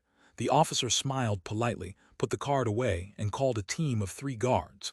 2 came over and introduced themselves politely, while the last walked to the back. Some seconds later, he returned, pulling a hearse. "Where to?" the guy asked. "The Dregs," Nick answered. Nick walked toward the Dregs while 3 guards followed. 2 were tall and wore black uniforms, similar to those of the tax collectors but without the gas masks. The gas masks for tax collectors mainly existed to keep their identities secret and spare them the stench of the Dregs. Normal guards didn't wear them, but right now, they wished they did. As soon as they walked into the Dregs, the faces of the 2 guards behind Nick scrunched up, while the third, farther back, sneered in disgust. The outer city had a solid metal wall between itself and the sewers, but the Dregs were mostly built on rusty grates. One could imagine how bad it smelled to walk over the sewers of Crimson Fungus City. As they entered, the people's eyes went wide with horror. A couple of guards with a Zephyx Extractor wouldn't have fazed them, but the hearse did. The people scattered, not even entering the houses but running as far away as possible. The guards casually watched them go. The Zephyx Extractor had said he'd be the one creating the corpses. "Want us to stop them?" one guard asked as a formality. "No," Nick answered neutrally. "As you wish," the guard said, going quiet again. As Nick walked through the Dregs, he felt strange. He no longer felt like a member of the Dregs. In fact, he felt like one of the tax collectors. For some reason, he felt like he wasn't looking at humans running from him but at animals. This feeling scared him. He felt like he was losing something important, and he quickly shook his head. "Stop thinking about these things," Nick thought with frustration. "You're about to make this a better place. You're about to take care of some Riker strikers. The people run from you only because they don't trust you and don't know if you'll kill them. If they knew what you were doing, they'd look at you with thankful eyes." However, it wasn't easy to shake the feeling. Even though Nick knew what he was doing was for the good of the Dregs, he still felt like a monster. Eventually, the 4 reached the marketplace. It was empty. Everyone had heard the group coming and scattered like roaches. It didn't matter what power one had in the Dregs. Children, adults, merchants, rapists, murderers, gang members, whatever. Everyone was equally helpless when the guards or Zephyx Extractors came. Nick led the 3 guards past the marketplace into a small alleyway, so small the hearse didn't fit. "You can leave it here," Nick said to the guy pulling it. The guard nodded and waited at the entrance. A moment later, he took out a small azure bottle. "Really, Johnny?" one of the guards said with annoyance. "We're working right now." The guard gritted his teeth and pocketed the bottle. "Sorry, boss." "Johnny, you really need to keep this addiction under control. I don't want your performance to suffer." "Don't worry, boss, I know, sorry." The other guard sighed and turned to Nick. "Sorry for this." "It's fine," Nick said as he led the 2 guards deeper in. When they were gone, Johnny took out the azure bottle again and unplugged it. He bit down on his lower lip so hard it started bleeding. Then he put a finger into the bottle, took out some blue dust and placed it on the bleeding spot. His body shook and a pained expression crossed his face. Yet there was also deep happiness there. A minute later, he stopped shaking. Crunch. He bit his lip again and put on another bit of blue dust. Meanwhile, Nick led the two guards to an unremarkable wall of a random-looking building. He pushed on it, but it didn't move. This was the entrance to the Riker Strikers' headquarters. After gathering information for over 6 weeks, Nick had learned where all the gang's headquarters were. Locked, Nick thought emotionlessly. Step back. The two guards stepped back. Turn around. I don't want to show you my ability, Nick added. The two looked at each other but turned around. There was no reason for Nick to kill them. After staying silent for a couple of seconds, Nick felt his ability activate. As a late newbie, his body was about 3.4 times as powerful as the average human male, and with his ability active, around 17 times as powerful. If he wanted, he could lift a stone weighing over a ton over his head. But instead, he grabbed the side of the plate and pulled with all his power. Crack! Screws and nails exploded off the plate and it was thrown to the side. The sound was violent and loud, and when the guards heard it, their bodies jerked in shock. It sounded like something huge had broken through a metallic wall. They quickly turned, but they only saw Nick standing in front of an open corridor. When they saw the many small holes in the wall and the bent plate, they sucked in breaths through their teeth. They couldn't do something like that. Even though they were guards, they were still just humans. Once more, they were reminded of how scary Zephyx Extractors were. Chapter 68, Creating Corpses. Nick gestured toward the open corridor with his head and entered. The two guards took a deep breath and followed. Luckily, the Zephyx Extractor wasn't their enemy. Shortly after entering, two tall men walked out of a door at the side of the corridor. By their lack of clothing, Nick could tell they'd been asleep until now. What the F? Bang! Before the first could finish, Nick casually extended his hand to the guy's face and shoved his head into the metallic wall. Crack! The loud sound echoed through the corridor, and the other guy's eyes widened in terror. He took out a long metallic pipe and lifted it in front of him. Nick quickly arrived and grabbed the pipe. The man felt like a giant was pushing it aside. Then Nick grabbed his shoulder and shoved him to the ground. The man couldn't resist. He was big and powerful by the Dregs standards, about 85 kilos with low body fat, a bit above average by normal human standards. And Nick, if one used the guy as reference, Nick would be a man weighing about 240 kilos with low body fat. That was an amount of muscle almost no normal human ever achieved, maybe after a lifetime of brutal training while being over 210 centimeters tall. And yet all that power was condensed into a frame barely 175 centimeters tall. Being 3.4 times as powerful as an average man didn't sound impressive in the abstract, but in actual numbers it was terrifying. As soon as the man hit the ground, Nick grabbed his head and twisted it until he heard several violent cracks. Nick wasn't used to killing people, but he knew he just needed enough cracks at important places. Then he casually threw the body toward the entrance. The two guards sidestepped it, looking at it with lifted eyebrows. Keep an eye on them, Nick said. Sure, one said absent-mindedly, still looking at the body by his feet. Nick went into the room the men had come out of. Inside were a couple of bunk beds. On one, a guy rubbed his head in annoyance before looking toward the door. Nick walked toward the bunk bed as the guy's eyes followed him in confusion. With a jump, Nick landed on top of the bed, his hands around the guy's neck. Then he squeezed. He felt several pops as the man's expression turned terrified. The man punched and kicked, but he felt like he was hitting a wall. In a last-ditch effort, he reached for Nick's eyes, but Nick moved his head aside until the guy went limp. To make sure, Nick twisted the head until there was almost no resistance. Then Nick heard clamoring and saw someone bolt from one of the beds for the door. Bang! The bunk bed Nick knelt on exploded as he shot toward the man. The guy barely got out the door before Nick grabbed his arm and pulled him back in. Again, Nick bent the head until it lost connection to the neck. Since no one else was running, Nick threw the two bodies to the entrance under the interested gazes of the guards. Next, he went back into the room and looked more closely. No, please. Bang! When Nick opened a closet, he found a man cowering and screaming inside. A kick to the face silenced him. To make sure, Nick cracked his neck a bit. That had been the last person in the room.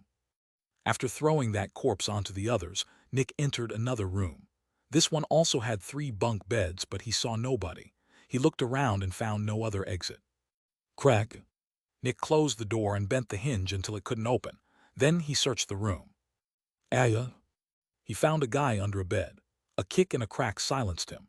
When Nick opened a closet, he saw a terrified man cowering on the ground. Surprisingly, the man neither moved nor screamed, just stared at Nick with wide eyes. Nick slowly moved his hand toward the guy's head as he watched in terror. Bang! After ramming the guy's head against the closet, Nick separated the neck from the skull to make sure. A minute later, he finished searching. Nobody else. But then Nick furrowed his brows. He stood silently in the middle of the room, yet his ability hadn't reactivated. He moved around and stopped for 3 seconds at seemingly random spots. Sometimes his ability reactivated before deactivating again. Eventually, he looked up. There was a rusty grate above him. Nick jumped up, grabbed it, and pulled it out of the ceiling. Immediately, he heard frantic sounds from above. When his head entered the hole, he saw a guy trying to crawl away through a ventilation shaft. Nick went in, grabbed the man's feet, and pulled him back. Help me." The man's nails broke off as he desperately tried to stop himself, leaving bloody lines on the walls. Some seconds later, the door to the room exploded, and Nick threw the corpses into the corridor. The guards looked at them with neutral expressions and pulled them to the others. "I need one more," Nick said neutrally before going deeper into the hideout. Chapter 69, Right Thing. A minute later, Nick threw the body of a young man onto the corpse pile. "All right, I'm done," he said with a sigh. The leading guard nodded. "You want to keep the corpses, right?" Nick nodded wordlessly. "All right, we'll put them on the hearse and calculate the price back at the outpost." Nick nodded again and walked past them. When he exited the corridor, he looked back. He saw one guard putting a corpse on the shoulders of another, but he wasn't consciously taking note. Right now, his thoughts were elsewhere. "I did the right thing, right?" Nick thought. "The Riker Strikers are a horrible gang that rape and kill people all the time without contributing anything. The hub brings jobs and keeps the gangs in check. The peddlers are the reason there are so many people in the Dregs in the first place, since they bring in a huge portion of the food. The insurance gang gives people a way to protect their belongings. All of them contribute, but the Riker Strikers don't contribute anything. They just steal, rob, rape, and murder." At that moment, one of the guards walked past Nick with a corpse on his shoulders. Nick didn't look at it, but he felt like it was staring at him with its wide, dead eyes. His mind replayed what he'd seen in the corridor: screaming people, terrified people. And yet Nick only felt like he'd gotten rid of some pests. They were obviously people, but he only viewed them as roaches or rats. In a way, these people were even worse than rats and roaches, since those could actually be eaten. Nick felt like he was supposed to feel more. They were still humans, right? Wasn't he supposed to feel something while killing humans? At that point, Nick remembered the first time he'd killed someone. When he was just 13 and close to starving, he'd managed through sheer luck to kill a rat. When he'd just taken his first bite, a gruff, tall woman shoved him away and grabbed the rat. Filled with panic, Nick had used all his power to push her when she turned her back. Surprisingly, she went flying and landed on a very rusty grate, which broke. A moment later, she screamed in terror as she fell into the sewers. The young Nick had stared at the hole in terror. He didn't dare look into it.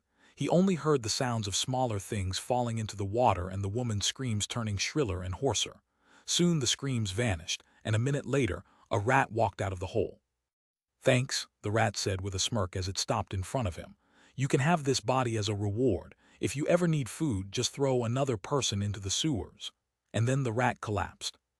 Following days had been the most horrible of Nick's life. Sleeping had become difficult. Eating had become difficult. Working had become difficult. Living had become difficult. Nick had been haunted by the memory for weeks, yet in a way it had helped him. He'd feared confronting it so much that he'd stayed active during every waking moment, dreading the silence that let him think. This made his body stronger and earned him more money through work. And eventually, Nick had learned to live with everything. Finally, after finishing his third assassination mission from the hub, he'd made his peace with that event. Nick had never been a fan of killing, but he needed money to survive and build a future, which was why he'd accepted the missions. It was simply something he had to do and get through. Beggars literally couldn't be choosers. "Sir, we're done." Nick was pulled out of his memories as a guard called him. He turned to the entrance of the alleyway and saw the hearse completely filled. The next moment, he threw one last glance at the corridor. "I did the right thing," he told himself. After shaking his head to regain his bearings, he went to the hearse. "Let's return," he said.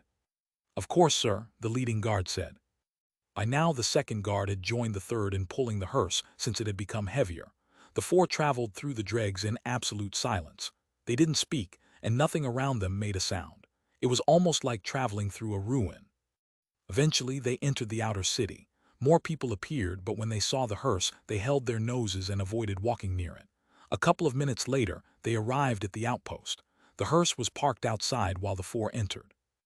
Nick was led into a separate office, and the leading guard took out several sheets of paper.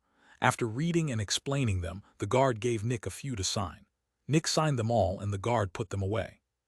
"And that's all, thank you, sir," the guard said with a polite smile. Nick nodded and stood, "Thank you as well."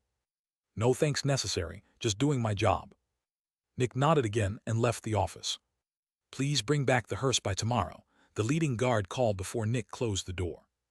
After exiting the outpost, Nick looked at the hearse full of bodies. Some seconds later, he wordlessly took hold of it and began to pull. Chapter 70, Sustainable Help. As Nick traveled through the outer city, people avoided him due to the hearse. A couple of minutes later, he arrived at Dark Dream's warehouse and entered through one of the big gates. The sound of the rusty wheels echoed through the warehouse. Just as he put the hearse down, the door to Wintour's office opened. It was barely 5 p.m. and Wintour was still here. When Wintour saw the hearse and its leaking blood, he took a deep breath but didn't let Nick see it. Even though he'd been raised to be a ruthless businessman, a small hill of corpses was still shocking. Wintour walked over and stopped 2 meters away as Nick stepped aside. "They're all members of the Extractors?" Wintour asked. Nick nodded. "They were all staying in the headquarters, and they're all pretty muscular and big." Wintour nodded absent-mindedly, still looking at the hill. "And you're sure Riker won't take revenge?" "You were the one who assured me he wouldn't," Nick answered. Wintour took another deep breath. "Right, sorry," he said absent-mindedly, looking away. "This is a good thing," Nick said. "The Riker strikers are a plague upon the Dregs." "Nick," Wintour said, slightly annoyed. "Don't be disingenuous. We killed them for money, nothing more, nothing less." Nick narrowed his eyes. "Maybe that's true for you, but I genuinely care about the Dregs. If the Riker strikers weren't such a massive nuisance, I'd never have killed them." "And then what?" Wintour asked. "Yes, you wouldn't have killed anyone else, but only because not enough time has passed. You've searched for 6 weeks with no results and you grew desperate. If the Riker strikers didn't exist, you wouldn't have killed anyone. But what about after another 4 weeks? Or 10? When would you have become desperate enough to kill people from another gang?" "Wintour, you're judging me by your standards," Nick answered. "I've killed people before, but only when it was necessary or there was a good reason. I'm richer than 95% of everyone in the outer city, and I'm well on my way as a Zephyx Extractor. Acting like I need to kill to survive while having this much wealth is something I can never accept." "And yet you just killed 9 people, Wintour countered. "Because I finally have the power to make a difference," Nick answered darkly. "I'm finally rich and powerful enough to change others' lives for the better. Wintour, my goal isn't just to become fat and rich, but to improve the lives of the people around me." "Since when?" Nick furrowed his brows. "What do you mean, since when?" "Since when?" Wintour repeated. "When we were searching for the Dreamer, you told me you just wanted a better life. You never said you wanted to improve the lives of the people around you." Silence. Surprisingly, Nick didn't immediately answer. "Since when, huh?" Nick repeated, looking up with furrowed brows. Wintour didn't interrupt his thoughts. Nick thought back to his 3 days of vacation with Horua. Back then, his goal hadn't been to improve others' lives. When he'd worked with the Dreamer, he also hadn't thought about others. When he'd searched for the next Specter, he hadn't either. "And yet, I feel like I want to change things," Nick thought. "I feel like I should improve the general quality of life in the Dregs. When did that happen?" Silence. Eventually, Nick reached an answer, but he didn't like it. "When I decided to kill the Riker strikers, that was when I made my choice." Nick looked down. "Is Wintour right? Am I just saying this because I want a justification?" I was growing frustrated, and when the frustration peaked, I suddenly found a solution while conveniently finding a moral justification. What if I gained nothing from this? What if I weren't allowed to keep the corpses? Would I still have done it? Silence. Nick kept thinking. "As things are now, no. However, that's because of the price for killing them. I want to help the people, but 5,000 credits per person is just too high. If I didn't have to pay that, I genuinely believe I'd kill the Riker strikers to improve the Dregs. Yes, I want to improve the lives of others. I always lamented that so many powerful people didn't give a shit about improving the world and just kept consuming to get fatter while we poor people suffered. I always wanted to change things, but I never felt like I had the power. But now, I'm slowly attaining it. I refuse to become one of those people who forget their past struggles. I refuse to believe that, since I'm now in power, I have a moral justification to do to others what was done to me. I will improve the lives of others." The next moment, Nick narrowed his eyes at the hearse. "But it has to be sustainable. If I can't keep my power, I lose the power to help others. The stronger I get, the more people I can help. But it's important I never lose this mindset." Then Nick turned to Wintour. "Thanks, I needed that." Wintour just raised an eyebrow. He wasn't quite sure what Nick meant. Chapter 71, Silent Work. Nick explained what he'd been thinking, and Winter looked at him skeptically. "So you're actually serious?" Winter asked.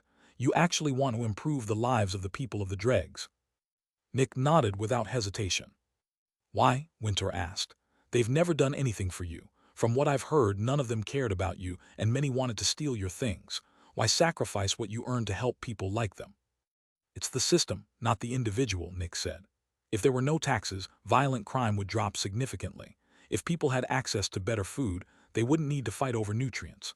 Yes, there are many people who are unnecessarily cruel and selfish, and they don't deserve a better life.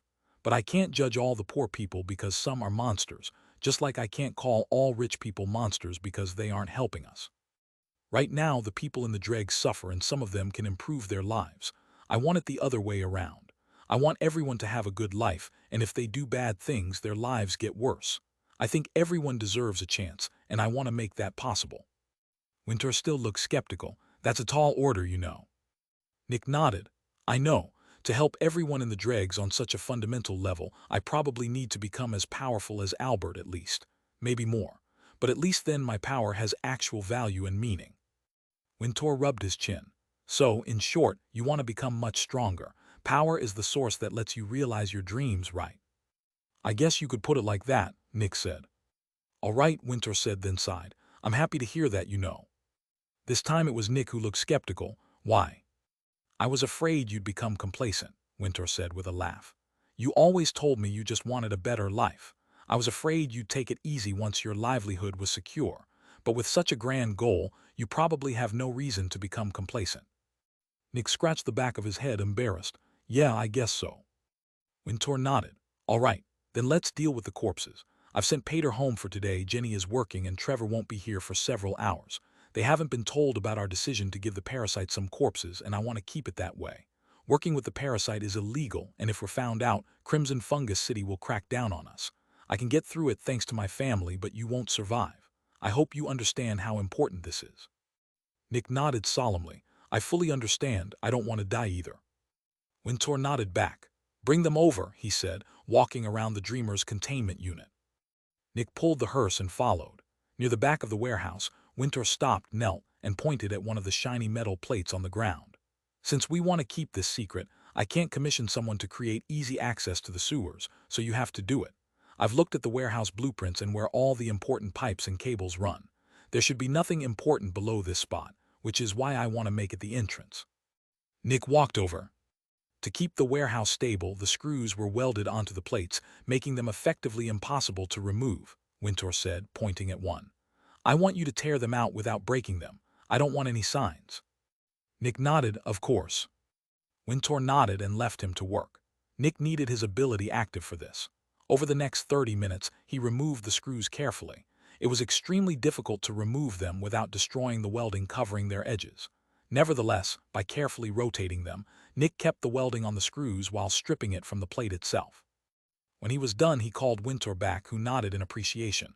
"Good work. Now slowly remove it." Nick removed all the screws one by one and set them aside. Then he slowly lifted the plate. It wasn't heavy, so he didn't need his ability.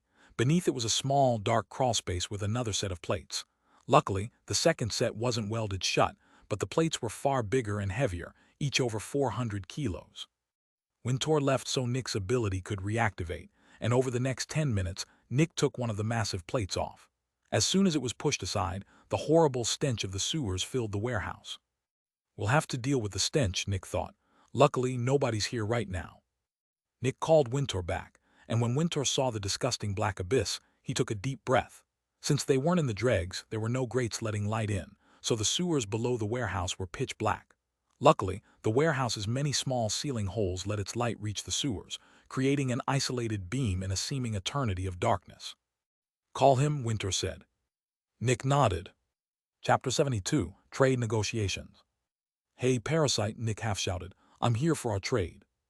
Silence, no answer came. Nick looked at Winter with furrowed brows. Splash. Finally, a splash came from below, and the two saw the head of a rat poke out of the water. "This better be worth it," the rat said. "It takes a lot of energy to get a body through the Eternal's domain." While Specters weren't targeted by the nightmare, Their minions were. But someone as powerful as the parasite had ways to get his minion through a corridor of darkness. "I got the 9 corpses," Nick said. The rat seemed surprised. "You do?" Nick nodded. "Yes, but I want the location of a useful specter that I can actually handle." Sure, the rat said quickly. "I already know exactly which one to give you, and I'm certain you'll like it."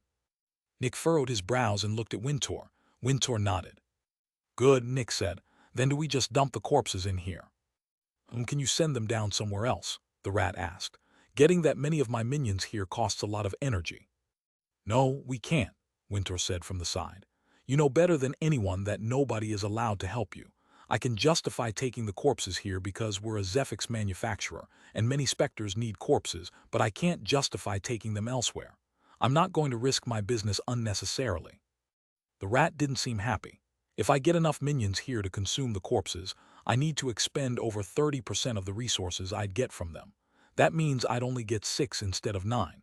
I need another 4 or 5 to make this fair." "How you transport the corpses is not our problem," Wintour said. "When you made the offer, you told my employee he only needs to dump them into the sewers. You didn't specify where or when. Based on your offer, we can dump them all at once, without informing you, into a pit of pure darkness, as long as it's within the sewer's domain. Frankly, your logistical issues aren't relevant to this negotiation." The rat really didn't like what it was hearing. "Are you going to miss out on a Specter just because you won't get 4 more corpses real quick?" "Are you?" Wintour answered. "You're the one going back on your word." "I'm not going back on my word," the parasite shouted. "You're effectively giving me 6 corpses instead of 9. You're scamming me." "No, we're not," Wintour answered calmly but firmly. "We're the procurers of the corpses, and we're selling at wholesale. There's a reason the actual merchants ask for 30% more. If you sell to your customers, you'll get the worth of 9 corpses out of them." "What are you even talking about?" the rat shouted. "I'm not a fucking merchant." "So," Wintour answered, "we're the producers. If you're not willing to sell them for more, that's not our problem. The trade agreement stands. Now, do you want the corpses right now?" The rat seemed about to die of anger. "Fine," it shouted, "but I'll remember this for the future." "You're free to make us a new offer after fulfilling this one," Wintour answered calmly. "You might be our best option for information on Specters right now, but if your offer is too disadvantageous, you'll lose that position. At some point, creating an investigator team or buying Specters from other manufacturers might be more cost-effective than your offers. In the end, it's up to you." The rat glared at Wintour for several seconds. "Like father, like son," it grumbled. "Fine, give me some minutes." "Of course," Wintour answered, looking away from the hole. While they waited, Nick saw Wintour lean back and sigh in relief.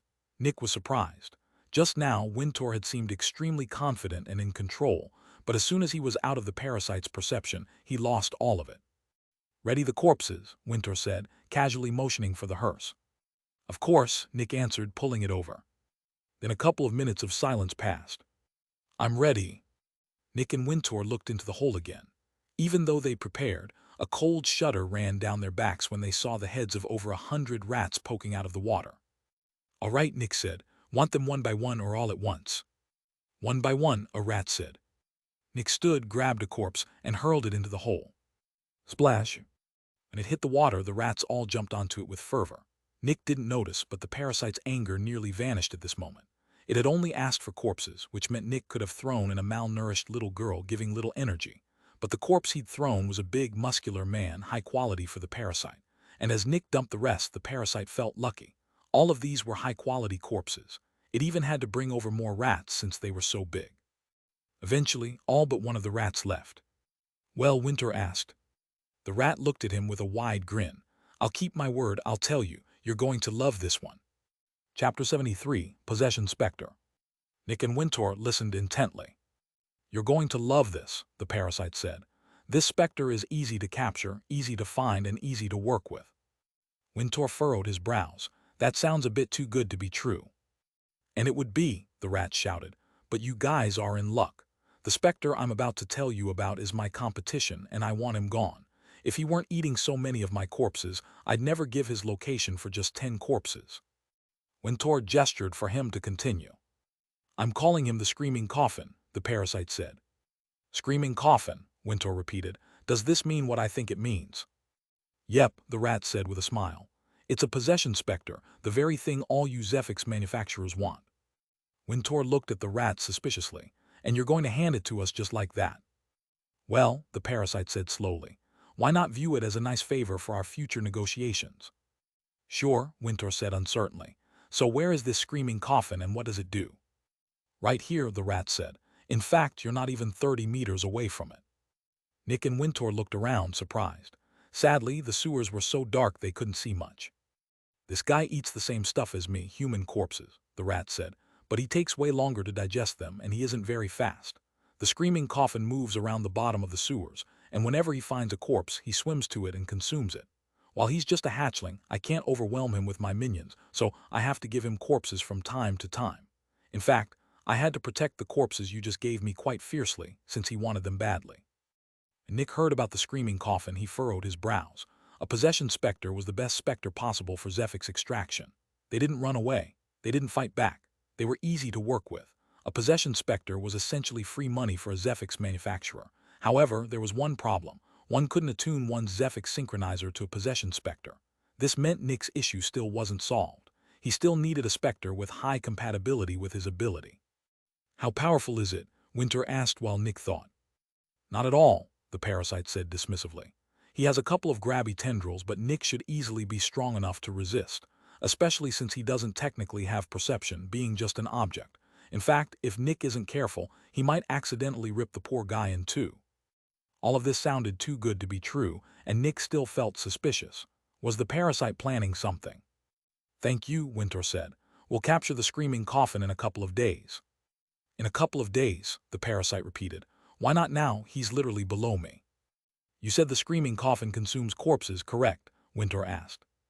The rat nodded. And we just procured 9 corpses, which we no longer have. If we capture it now, it needs corpses to stay placated. But if we go get more right after getting so many hours ago, the guards might suspect us. So we have to act like we already have the screaming coffin and that the 9 corpses went to it. Because of that, I want to wait 3 to 5 days. The rat didn't seem happy, but it understood.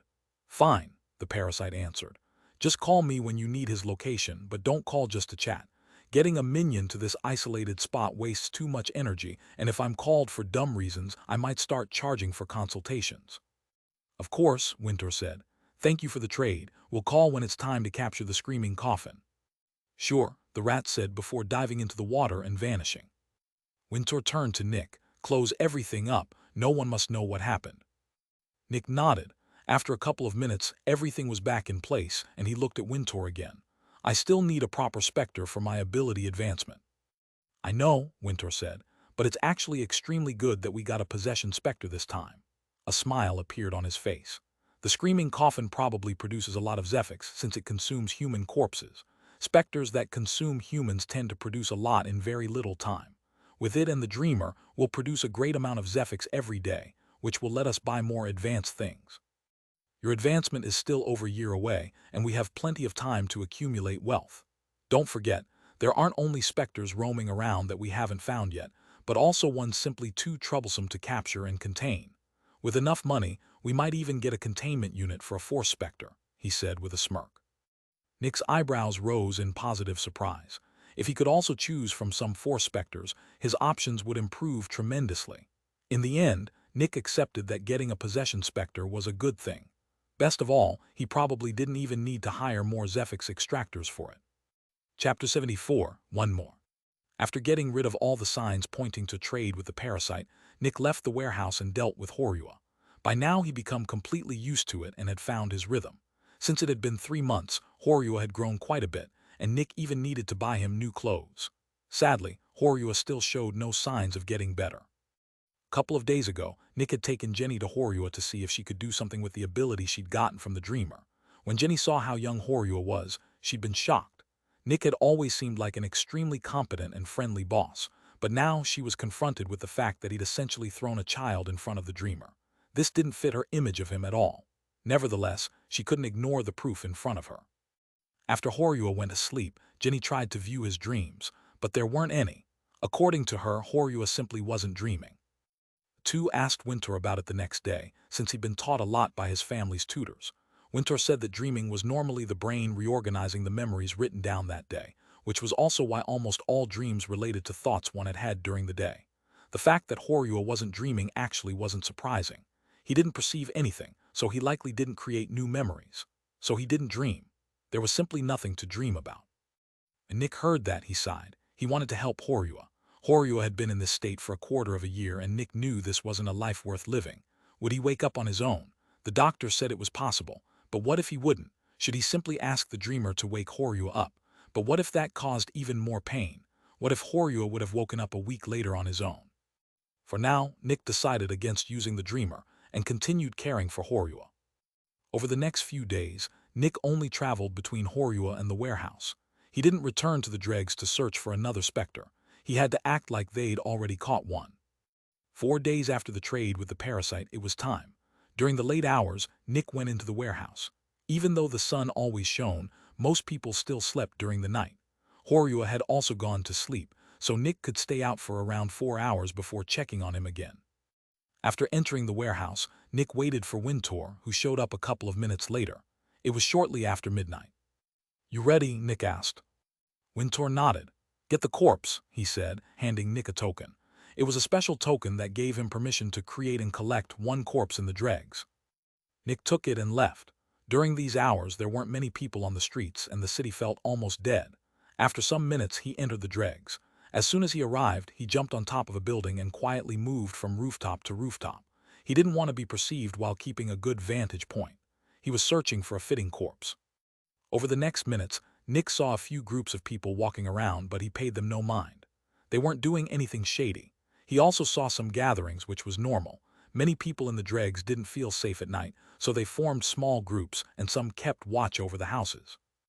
After a few more minutes, Nick saw a small group of men covertly moving through the alleys. He paid special attention.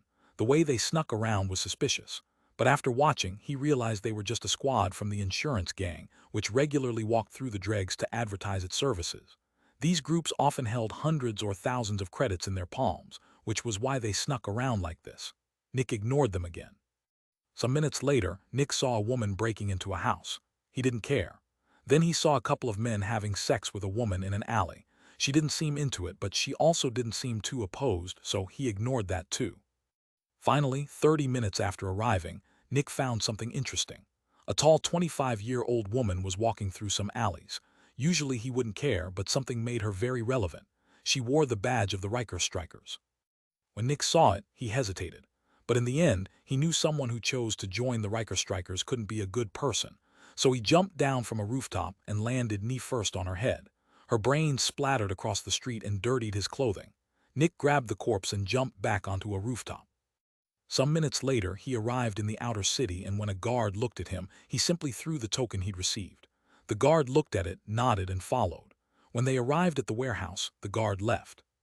Inside, Nick and Wintour looked at each other, and then they nodded in understanding. Chapter 75, Screaming Coffin. Nick slowly opened the plates again, and a couple of minutes later, they once more looked into the sewers. Just like last time, the sun illuminated a big spot on the surface. "Parasite, we're ready," Wintour shouted. The two waited nearly half a minute. "You're ready?" a rat asked, popping its head out of the water. Wintour and Nick nodded. "We prepared a corpse to lure it out as well," Wintour said. The rat snorted. "One last meal in freedom, eh?" it muttered to itself. "Sure, that should work. The guy's currently roaming the Dregs below the surface. If he feels a corpse, he'll quickly come here." "Good," Wintour answered, turning to Nick. "Are you ready?" Nick nodded and threw a rope down. It unfurled until its end touched the liquid of the sewers. Nick needed a way back into the warehouse, and this rope would be it. Then Nick and Wintour looked at the parasite. "Silence." "What?" the parasite asked. "With you here, I can't use my ability," Nick said. "You know that." "You don't need it," the rat said with a laugh. "The guy's a possession Specter without a useful ability, and he's only an early hatchling. Fighting him is like fighting an angry table. Trust me, I'm not going to ruin my future relationship with Dark Dream just to watch you die." Nick furrowed his brows and glanced at Wintour, who just shrugged. "All right," Nick said carefully. The next moment, Nick moved away from the hole and grabbed the corpse. Splash! He hurled it into the water, and a bit later, it floated on the surface. Silence. 20 seconds passed. "Is it coming?" Nick asked. "No idea," the rat said. I keep my minions out of the water, it's not healthy for them, but he should be on his way, give it a minute. Silence, the three looked at the floating corpse. Oh, there he is, the rat suddenly said. The next moment, something white slowly rose out of the sewers beside the corpse. It was a pristine white bandage. A moment later, several more strings of bandages rose out. Slowly, they wound around the corpse, and a bit later, it began to submerge. Nick took a deep breath and narrowed his eyes. Then he jumped into the hole. Splash! Nick hit the water beside one of the bandages and immediately grabbed it. As soon as he held it, he felt a strong pull and got dragged below the surface. Naturally, the water was just as disgusting as last time, but Nick didn't have the luxury of feeling disgusted. He had to capture the screaming coffin. Nick didn't let go, and he got pulled deeper and deeper. Suddenly, several more white bandages appeared, slowly coming toward him. Luckily, they were very slow. It was almost like the screaming coffin felt no urgency or anger, which was actually the case.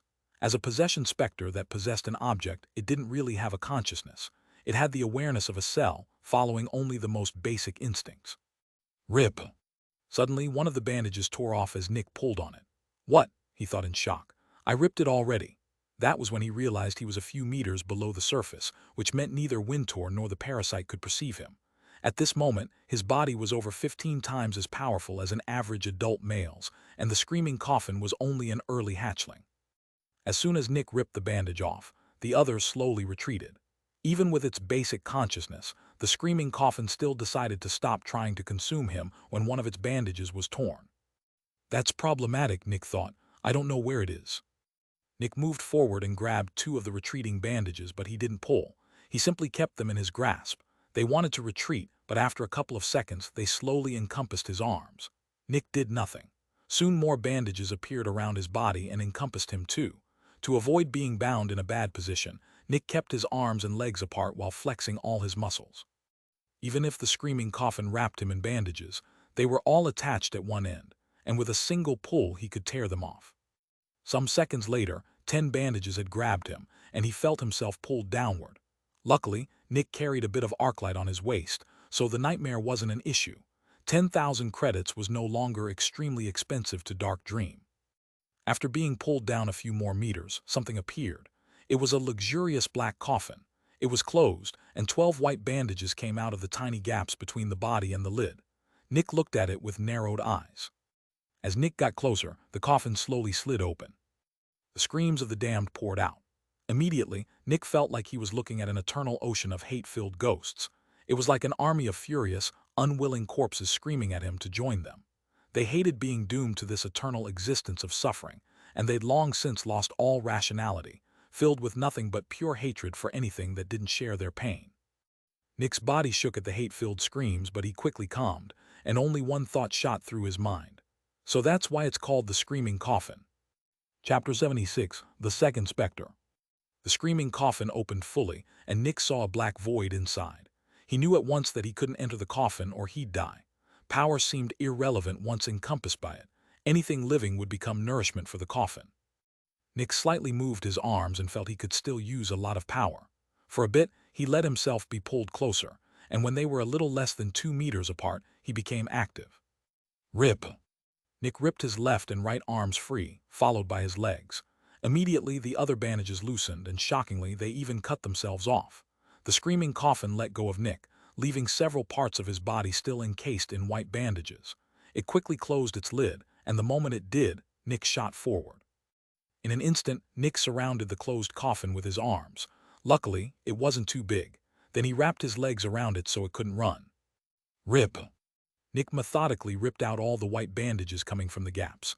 When the last was cut, the coffin stopped moving. The only life left in it was a slight shaking. By removing all the bandages, Nick had turned the screaming coffin into something like a spider with all its legs ripped off. It was alive, but it couldn't move. Nick carefully switched his hold and looked at it. The coffin only lightly shook in place. I guess that's it, he asked himself doubtfully. That was easy. Of course, Nick realized this coffin could kill and prey on any normal human. If it caught a member of the Extractors, the man would be helpless. A normal adult male simply couldn't rip the bandages apart. But the screaming coffin was also very slow. If a human noticed it before it reached them, they could just run away. However, things were different in the sewers. No human would feel the screaming coffin coming. In short, it was an ambush predator. I guess we have a second Specter now, Nick thought, grabbing the bottom of the coffin before lifting it.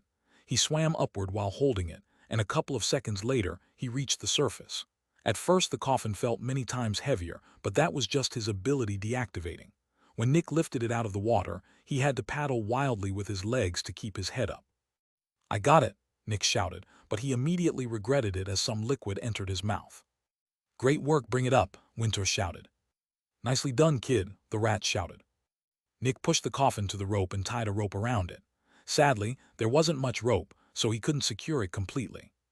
Winter, I need you down here to keep the coffin in the loop. I don't think you have the power to pull both of us up, Nick shouted. Winter looked at the sewers with disgust and anxiety, but he gritted his teeth and nodded.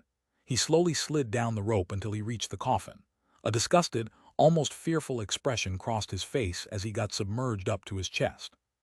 Thanks, Nick said before grabbing the rope above Winter and easily pulling himself up. When he reached the top, he walked a bit from the edge and pulled. Since no one could perceive his exact location right now, his ability reactivated. At the top, Nick pulled the rope to himself like there was almost nothing attached. In the sewers, Winter felt an extremely powerful pull and was immediately lifted out. The coffin wobbled below him, but he shifted his weight to keep it in the loop. Some seconds later, he grabbed the ceiling of the sewers and pulled himself up while still gripping the coffin with his legs. Luckily, Winter wasn't weak. In fact, he was a mid-newbie, since he'd worked quite a bit with his father's Specters when he was young. It quickly went forward and pulled Winter and the screaming coffin out. Without waiting, he grabbed the coffin and walked to the containment unit in the middle of the warehouse. They'd already moved the Dreamer to its new containment unit a couple of days ago. With Nick, Winter, and Jenny present, the Dreamer didn't even attempt to escape. It was now in a smaller containment unit, but a far more expensive and advanced one, and the screaming coffin would inhabit the Dreamer's old one. The alarm rang through the warehouse as the main gate of the containment unit slowly opened. Nick walked in, set the screaming coffin down, and walked out. After closing the gate, he was done. The screaming coffin was contained, and compared to the Dreamer, it was far easier to keep. As long as it had something to eat, it probably wouldn't even move. Speaking of, Nick said, going to the hole. When he looked down, he saw the rat sniffing the corpse they'd thrown in earlier to lure the screaming coffin out. No, Nick shouted, I'm still using that. Yeah, sure, the rat said absent-mindedly, retreating from the corpse. Nick looked at the rope and saw it was still bound to one of the containment units. He grabbed it and jumped back into the sewers, holding the rope in one hand and grabbing the corpse with the other. After shifting his weight, he climbed the rope with the corpse. Thanks, Nick shouted into the hole. Just business, the rat shouted back. Then Nick closed the hole to the sewers. Finally, they had their second Specter, the screaming coffin. Chapter 77, Watching the Coffin. After closing the hole, Nick walked over to Winter, who stood near the edge of the warehouse below something that looked like a shower. The shower head spewed cleansing liquid onto him, ridding him of all impurities and the stench. Such a cleansing shower cost a couple thousand credits, and each use cost around 50 credits, which made it quite expensive for normal people. But as a Zephyx manufacturer, Dark Dream easily had the funds. A cleansing shower was among the most basic equipment for a Zephyx manufacturer, since it was relatively cheap while dealing with many risks. A clean environment was important. Winter deactivated the shower and walked out. Fortunately, one didn't need to undress for it. Nick walked past him and went under the shower himself. About 2 minutes later, he came out and quickly saw Winter dumping a tank of cleansing liquid onto the ground. In an instant, everything sizzled, but about 20 seconds later, it stopped. All the impurities were clean, but there was still cleansing liquid left. I'll deal with this, Winter said, grabbing a broom to push the remaining liquid toward the dirty spots. You go deal with the screaming coffin. Sure, Nick answered, not surprised that Winter was cleaning the floor as the CEO. Usually this would be Pater's job, but since nobody was allowed to know what was going on, Winter did it himself. Nick walked over to the corpse he'd retrieved and lifted it. It left trails of blood and grime, but he didn't mind. Winter would deal with it. A moment later, Nick opened the door to the screaming coffin's containment unit and walked in with the corpse. Inside, he saw the screaming coffin shaking a bit while tiny pieces of white bandage came out of its edges. It's already started recovering, Nick thought. He slowly walked up and dumped the corpse beside it. Now, time to wait. He sat down in the far corner, watching. He wanted to see how the screaming coffin would consume the corpse and how long it would take to digest it and become active again. Time passed. Over the next hour, the bandages grew by about 10 centimeters, and the screaming coffin was almost able to move. An hour later it could finally move, but very slowly, using its bandage-like legs. In the water it would slide across the ground, but on land it had to be careful. First thing the screaming coffin did was look around the containment unit. It was almost like an ant under a glass, trying to climb the walls but failing. Nick just watched. Based on what he saw, the screaming coffin had no perception at all, since it slowly crawled toward him while also trying to climb the walls. When its bandage touched Nick's hand, it retreated relatively quickly. Quickly for the screaming coffin, which wasn't fast by human standards. While retreating, it still tried to climb the walls, and eventually it circled the entire room, reaching Nick's other side. This time it didn't immediately retreat. Its bandages slowly touched his hand and flowed over it. Then the screaming coffin did something surprising. With great difficulty, it actually stood up. At that moment, Nick noticed it was quite huge, over 2 meters tall and over 80 centimeters wide. The next moment, the lid slowly slid open and fell to the side as the screams of the damned filled the containment unit. Since it wasn't underwater this time, the screams were many times louder. Nick actually felt pressure appear in his head. Then the coffin fell forward. Bang! And hit the ground. Nick simply stepped aside. Obviously, the screaming coffin had tried to eat him, but without its long bandages, it just tried to fall on top of him with its open maw. When the opening hit the ground, the screams immediately vanished. The next moment, the screaming coffin pushed itself onto its back, and the loud screams returned. Surprisingly, the first thing it did was quickly go to its lid to put it back on. Interesting, Nick thought. It went to its lid faster than when it fled from me the first time it touched me. I guess the lid is extremely important to it. Maybe it uses a considerable amount of Zephyx while its lid is off, he thought, scratching his chin. The screaming coffin quickly put the lid back on, after which it slowed considerably. Then it started to crawl around again. When Nick saw that, he sighed in annoyance and stood up. He walked to the corpse in the middle of the containment unit, grabbed it, and dumped it into the screaming coffin's path. After a bit, the screaming coffin touched the corpse. Its white bandages touched it in many places, and eventually the lid opened again. It's not standing up this time, Nick thought. That probably means it can tell this human is actually dead. Sure enough, its short white bandages wound around the corpse as best they could, and a couple of seconds later, the corpse was pulled into the open coffin. With interest, Nick watched the corpse completely vanish. It was like it had entered a completely separate, dark dimension. Another surprising thing was that the screams became very distant and quiet with the corpse inside. The screaming coffin quickly put its lid back on. And then nothing. It just lay there doing nothing. Chapter 78, Trevor. For a couple of hours, Nick just watched the motionless coffin. It was almost like a normal coffin. Nick, time to work. Wintour's voice came through the speakers inside the containment unit. Is it already 6 a.m.? Nick asked. About to be, Wintour answered. Sure, Nick said. Would be nice if you could keep watch over the screaming coffin. It doesn't seem to do anything while it has a corpse inside, but I want to know when it starts moving again. Don't worry, it's very slow, and you can easily retreat if it tries anything. Should be fine as long as you look inside every hour. Sure, Wintour said, I can do that. By now Nick had opened the door and walked outside. By the way, Nick said, looking at Wintour, can you also tell the others about the screaming coffin? They don't need to work with it, but they should know we have a second Specter. Wintour furrowed his brows. I don't want to tell everyone about every Specter. Why not? Nick asked.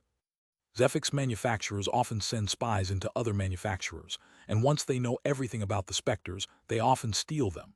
I'll tell them we have a second Specter, but I won't give any information about it. They don't need to work with it and it won't break out. Since it's a possession Specter, it's very easy to care for. We just have to dump corpses in when it's done eating. Nick furrowed his brows too. Jenny and Trevor were his employees, and he trusted them. He didn't like that Wintour wasn't telling them everything. If you think so, Nick said with a shrug, moving past him. Obviously he wasn't happy, but he wouldn't go against Wintour's orders. Thanks, Wintour said with a nod. Sure, Nick said absent-mindedly, as he walked over to the Dreamer's new containment unit. The new containment unit was 3x3x3 meters, a bit smaller than the old one. But just by looking, one could tell it was far more expensive. First, there were no visible wires or pipes. Second, it was a solid, clean, even black cube, almost like obsidian. Well, except for the top. The ceiling was made of a mysterious material with some properties of glass. From above, one could see through it clearly, but from inside, one couldn't look out. If it were a simple one-way mirror, it would be the other way around. With a one-way mirror, the side that let light in couldn't see through, while the side receiving the light could. This glass-like surface was one of the biggest reasons the containment unit was so expensive. First, people outside could see what was going on inside. Second, the surface was extremely hard. Third, the manufacturer no longer needed to waste money on artificial light. Sadly, there was one problem. It couldn't isolate 4 Specters, but that was a small price for all the conveniences. This model was probably the most used and sold among Zephyx manufacturers. It was cheap for a containment unit, could contain an adolescent Specter, and was small and sturdy. It was used to contain basically every hatchling and adolescent Specter that wasn't a Force Specter. When Nick reached the black cube, he jumped up and landed on top of it. Naturally, this made a loud sound, but the dreamer didn't seem to care as it continued to look at Trevor. In front of the dreamer lay a man with long black hair, around 185 centimeters tall, muscular with a chiseled jawline. The extractor uniform made him seem even more impressive. In a way, he looked like someone out of a fantasy. That was Trevor. With his looks, Trevor had it extremely easy to make friends and pick up girls, which was also why Wintour had chosen him over Jenny for sensitive missions. In a way, he was a perfect spy or secret agent, since he could get close to anyone easily. Men wanted to be his friend, and women wanted to be his girlfriend. When Nick saw everything looked fine, he jumped down and walked in. "Time to swap," Nick said. The dreamer slowly turned its head to look at him. Even though Nick was used to working with it, he still felt nervous in its presence. Compared to the screaming coffin, the dreamer was many times worse, since it could actually kill him. Sure, the screaming coffin looked scary and spooky when it screamed and crawled around with its white bandages, but the dreamer could really kill Nick. The dreamer took some steps back, and Nick walked up to Trevor. "Hey, time to wake up," Nick said. He didn't touch or move Trevor, who said he hated touching other people or being touched. After a bit, Trevor slowly opened his eyes with a groan. "Is it time already?" his deep voice said as he slowly sat up. "Yep," Nick said. "Good work." "Easy as pie, boss," Trevor said, slowly standing. Then he stretched without hurry and waved at the dreamer. "Good work today," he told it. The dreamer showed no reaction. "Can you answer me at least once?" Trevor asked with annoyance. The dreamer did nothing. "Anyway, time for me to head home. Have fun, boss," Trevor said, passing Nick. "Trevor, go talk to Wintour," Nick said. Trevor stopped and turned with a worried look. "Am I in trouble?" "No," Nick said with a laugh. "I caught a new Specter yesterday. The other containment unit is now occupied." Trevor looked at him with surprise. "You caught another Specter?" Nick nodded. "Wintour's going to tell you everything you need to know." "Oh wow, sure, I'll head there right now," Trevor said. While Trevor walked out, Nick sat down in a corner and closed his eyes. As always, the dreamer slowly walked up to him, and a minute later, Nick fell asleep. Chapter 79, Big Profits. When Nick woke, he went straight to Wintour to ask about the screaming coffin. Apparently, it still hadn't moved. By now, it had been consuming that one corpse for over 12 hours. After talking a bit, Nick went back to the hotel and checked on Horua. Luckily, Pater had dealt with Horua while Nick worked, which made things easier. Every couple of hours, Nick returned to look at the screaming coffin, and after some time, his check-ins on Horua perfectly matched his check-ins on the coffin. After sleeping 4 hours, Nick checked on Horua and the screaming coffin again. Nothing had changed. When it was time for his shift, he checked the coffin again. It still hadn't moved. It's been over 28 hours. If it were hungry, it would probably move around and search for food, Nick thought. Does this mean it takes more than 24 hours to consume a corpse? Before starting his next shift, Nick told Wintour to check on the coffin again. When Nick came out, he asked Wintour, who had something interesting to report. "About 6 hours into your shift, it started moving around the containment unit," Wintour said. "Right now it's walking around trying to escape to find food. Luckily, it's very weak, and it doesn't even try to break the walls. It just tries to find a way around them." 6 hours after the start of my shift, Nick thought. That should be about a day and a half after I fed it the corpse. Nick nodded. "Got it, let me check on it." Wintour nodded and went into his office. While Jenny worked with the dreamer, Nick checked on the screaming coffin. But first, he checked how much Zephyx it had produced. 30 grams, Nick thought in shock. 30 grams was a lot. Is that like 1 gram per hour? 30 grams was about as much as the dreamer produced daily. Sure, the screaming coffin produced that in about 32 to 34 hours, but one also had to consider it was only an early hatchling. If it became a mid-hatchling, it might produce as much as the dreamer or even more. And best of all, it didn't need anyone working with it. It just needed a corpse. Before entering, Nick took out the containment unit's Zephyx storage and brought it into Wintour's office. As Chief Zephyx Extractor, it was his job to record all produced Zephyx and bring it to the sales department, which was just Winter at the moment. Then Nick entered the Screaming Coffin's containment unit again. Sure enough, it was crawling around like a spider with 13 long white legs. It looks quite creepy, Nick thought. He imagined it silently walking around the forsaken parts of the Dregs, hunting for food. But then Nick had another thought. After weighing his options, he decided to try it out. He walked closer, and when he reached the Screaming Coffin, it started using its long white bandages to encompass him. But before it could, Nick kicked it. The coffin lurched away without damage, since Nick hadn't used all his power. Nevertheless, the kick was enough to tell it that it didn't have the power to eat him. Nick walked closer, and then he jumped. Donk! And landed on top of the Screaming Coffin. It immediately fell to the floor and pulled its bandages inward. After that, Nick just sat down on it. Silence, nothing was happening. Come on, Nick said with annoyance. Move around a bit, I want to ride you. However, the Specter didn't move. After a couple of minutes, Nick sighed and walked away. Another minute later, the Screaming Coffin slowly pulled out its white bandages again and started to circle the containment unit. I don't think I can domesticate it. It's a bit too dumb to be a useful mount, he thought with disappointment. Anyway, I should get some food for it. Nick left the containment unit and saw Pater. Hey, can you work a bit longer today? I have somewhere to be and need someone to look out for Horua for the next 2 hours or so. Naturally, you'll get paid for the extra time, Nick said. Sure, no problem, Pater said. Thanks for the extra money. Thanks, Pater, Nick said with a smile before walking out. 30 grams of Zephyx is about 30,000 credits total, but every corpse costs around 15,000 credits, and with the other costs, the Screaming Coffin only makes a profit of about 12,000 credits per corpse. Luckily, none of my Zephyx Extractors need to work with it, which means there's more remaining for me, Nick thought with a smile. That's about 2,000 credits more per day with only a little extra work, although I have no idea what I should buy with all of this. I'm earning so many credits, but they're just sitting in my bank account collecting dust. As Nick reached the guard outpost, he stopped and scratched his head. Isn't that kind of what I've hated in other people?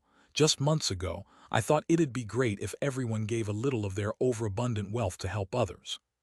Slowly, Nick started to feel bad about having so many credits, but he also felt he deserved them. It was a complex mix of contrasting emotions. Nick absent-mindedly talked with the guards, and about a minute later he came out with a token for a corpse. I don't even need the money to help the Dregs, since I'm paying for the corpses with the company's card, he thought, looking at the token. I really need something to do with my money. Chapter 80, Investing. After searching in the Dregs for about an hour, Nick found a guy belonging to the Riker Strikers. Just like last time, he killed him and pulled him back to Dark Dream. On the way, he handed the token back to the guards, who thanked him for his patronage. Nick threw the corpse into the Screaming Coffin's containment unit and watched it consume the corpse. As always, the terrifying screams hurt his ears. After leaving, Nick looked at the clock.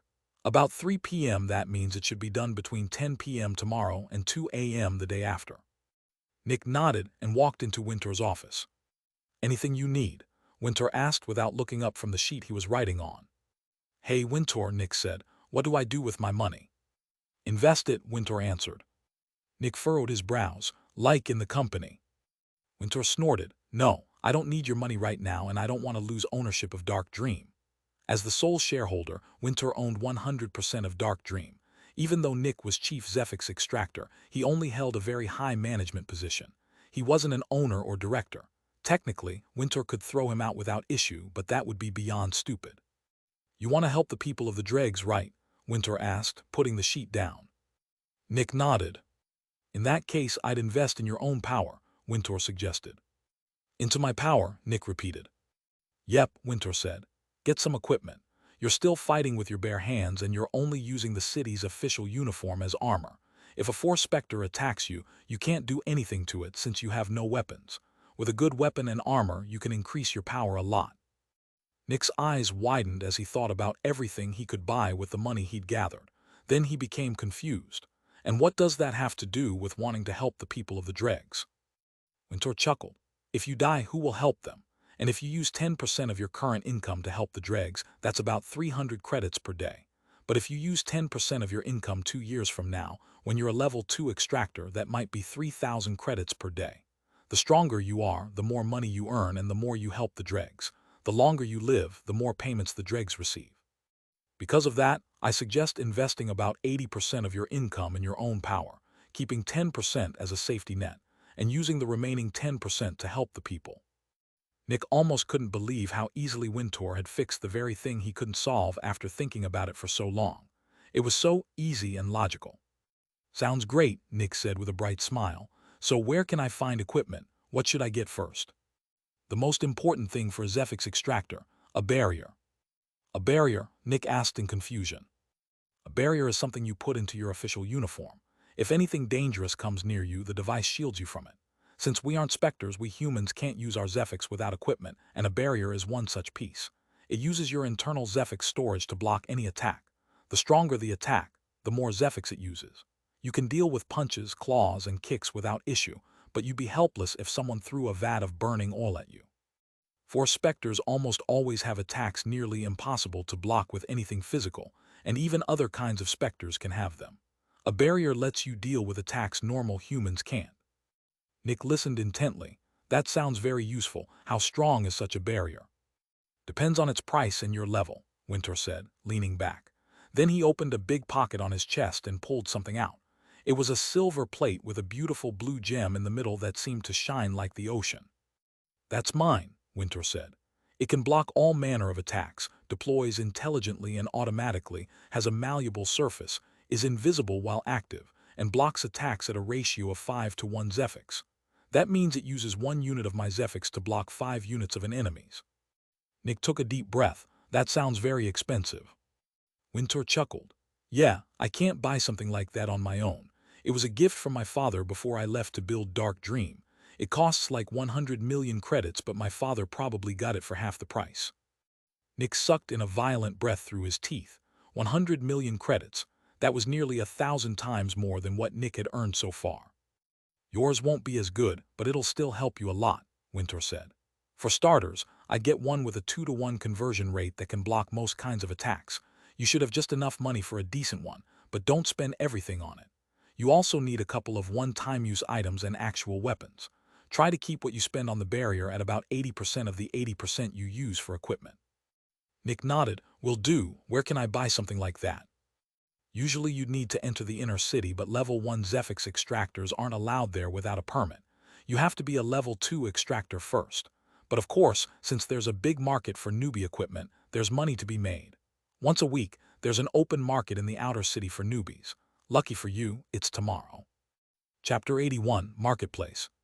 Everyone ready? Wintour asked. Nick, Jenny, and Trevor nodded.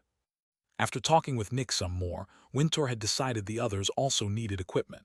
While they didn't have the money for the really good gear, Wintour was willing to give them an advance. After all, it was important that his people stayed alive. Because of that, no one was working with the Dreamer. Right now it was 8 a.m., which meant it would be Nick's time to work with the Dreamer. For the next couple of hours, Dark Dream would take a corporate trip to the extractor market. After that, the normal shifts would resume. Wintour stood in front of his employees, with Nick facing him in front of Trevor and Jenny. Good, then let's go, Wintour said with a friendly smile, walking toward the exit. The other three followed with excited expressions. All three had gathered quite a bit of wealth, and they were more than willing to buy something useful with it. As the four stepped onto the streets, they drew the gazes of everyone present. 3 Zephyx Extractors in their uniforms were eye-catching, but even more noticeable was Wintour. He wore a form-fitting suit in a mix of gray, red, and dark purple. Not everyone knew what it signified, but the few who did were shocked. As the CEO in a public place, Wintour had to look the part, which was why he'd put on his official suit for negotiations between companies. Very few who knew what the suit meant felt lucky to see Wintour. Usually, people of the outer city didn't have the luck to see one of the Melfian family's progeny. The suit showed everyone that Wintour was part of the Melfian family, and the color scheme indicated his status. The gray represented the Melfian family personally. The red represented Cujoblitz, the biggest Zephyx manufacturer of Crimson Fungus City, and the dark purple represented Dark Dream. The suit showed everyone that Wintour was a possible heir to the Melfian family and had already made his own business. Compared to Wintour, the 3 Zephyx Extractors behind him seemed like his bodyguards or servants. Jenny and Trevor knew he was part of the Melfian family, and right now they felt a bit proud to work for someone of such high status. Nick didn't pay much attention to the stairs. His mind was fully occupied with all the things he'd soon buy. After a couple of minutes, the group arrived in front of a big warehouse, even bigger than the one Dark Dream owned. It was probably over 100 meters long and nearly as wide. In front of it stood a group of guards inspecting everyone who passed. "This is the place," Winter said.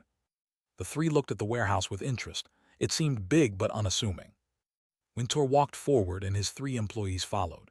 When the guards saw his suit, they performed a short but respectful bow. Winter answered with a nod. One of them opened a small sliding door and gestured for the group to enter. The other three gave a short hi before entering. The door closed behind them, and the group could finally see what the marketplace for Zephyx Extractors looked like. It was busy. "Wow," Nick uttered in surprise. "There are probably nearly 100 people in here."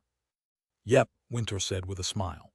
"Since newbies aren't allowed in the inner city without explicit permission, they all have to buy their things here." "But Winter, there are still so many people here," Nick said. "This is just one of the marketplaces, right? If there are already so many extractors here, how many are there in the entire outer city?" Winter smirked. "In truth, this is the only marketplace for extractors outside the inner city." The three looked at him with surprise. The only one.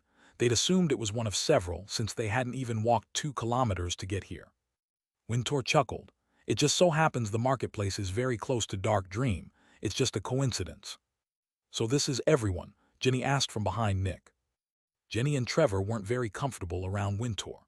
The first time they'd met him, he taught them about Dark Dream and given them orders, and that single meeting represented the majority of their time talking to him. As CEO, Winter had no official direct line to the Zephyx Extractors. He only talked to them as an HR representative, but even that would vanish once they got an actual HR person. If the two of them needed something, they just talked to Nick, and Nick would talk to Winter if necessary. "It's not everyone," Winter said. "It's about a third of all newbies. Not all of them come here every week. And Blitz and Anatomy have permission to house their newbies in the inner city, where there are much better marketplaces." Naturally, all three extractors knew Blitz and Anatomy. Blitz was the biggest Zephyx manufacturer of Crimson Fungus City, and their most famous Specter was the Crimson Fungus, which the city was named after. The Crimson Fungus was the only level 6 Specter that had been captured and contained in Crimson Fungus City. As the only manufacturer with a level 6 Specter, Blitz was naturally the de facto leader of the city. However, there was also another very powerful and big Zephyx manufacturer, Anatomy. Chapter 82, The Manufacturers. Anatomy didn't have a level 6 Specter, but they had a couple of level 5 ones. Even more, Anatomy was led by one of Blitz's former level 6 Zephyx Extractors. For some reason, one of the 5 level 6 extractors had left Blitz to join a talented, rapidly developing manufacturer as their chief Zephyx Extractor. With a level 6 extractor of their own, Anatomy could attempt to capture a level 6 Specter, a demon. This gave them a shot at reaching Blitz's level, but only if they actually managed to get one. People from Blitz or Anatomy didn't walk outside the inner city, so they wouldn't be found in this marketplace. Although they account for only 10% of newbies, Winter said. "Only 10%, Nick asked, "but aren't they the 2 biggest manufacturers?" "They're the 2 most powerful, not the 2 biggest, Winter explained. "While size is an indicator of power, you also have to look at the quality of the Specters and Extractors. For example, Blitz barely has 130 Extractors, but only 30 of those are level 1 and 2. The other 100 are level 3, 4, and 5. Blitz has almost 80% of all level 4 and 5 Extractors, but less than 5% of all level 1 and 2.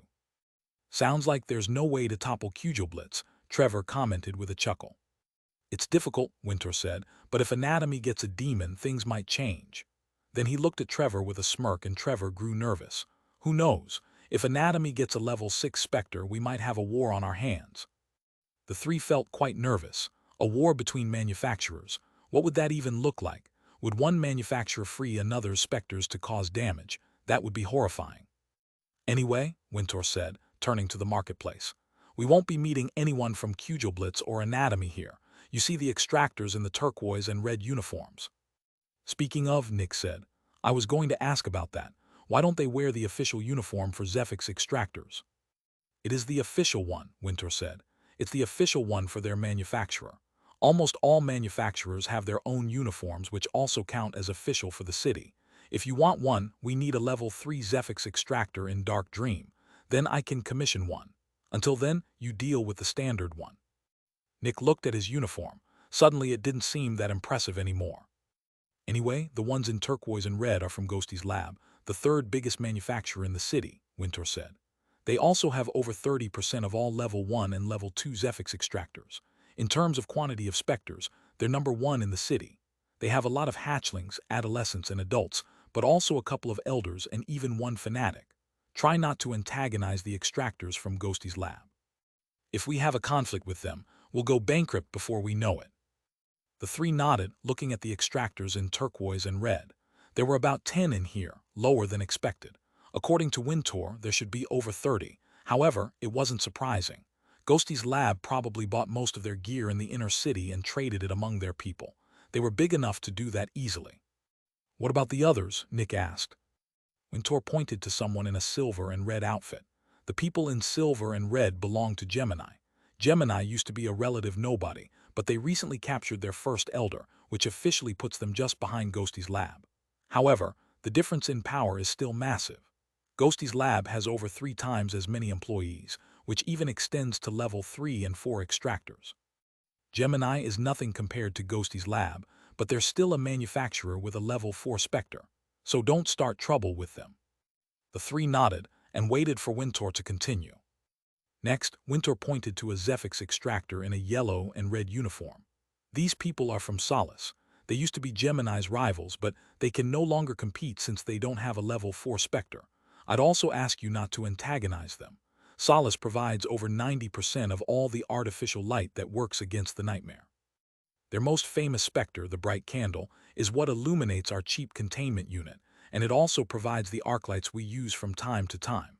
They also sell the more modest containment units. The 2 we own were both built by them. If we suddenly have trouble with them, it'll cost us a lot. Next, Winter pointed at a group in gray and red uniforms. They're from the Spartans. It's a relatively new startup manufacturer made by 3 unhappy level 3 Extractors who used to work for Gemini. While they have 3 level 3 Extractors, they haven't caught an adult yet, though they definitely have the resources to. Most likely, they won't stay in business much longer. If they survive a year, I'd be very surprised. Nick looked at him with surprise. Why do you think so? Winter smiled. They don't have someone to protect them from the bigger manufacturers. Naturally, every additional manufacturer means more competition and less money for the bigger ones. Because of that, the bigger manufacturers put a lot of pressure on the smaller ones to drain them of resources. But you don't need to worry about Dark Dream. Blitz, Anatomy, Ghosty's Lab, Gemini, and Solace won't touch us as long as we don't initiate hostilities. The 3 could take a good guess as to why. Winter's suit showed exactly why.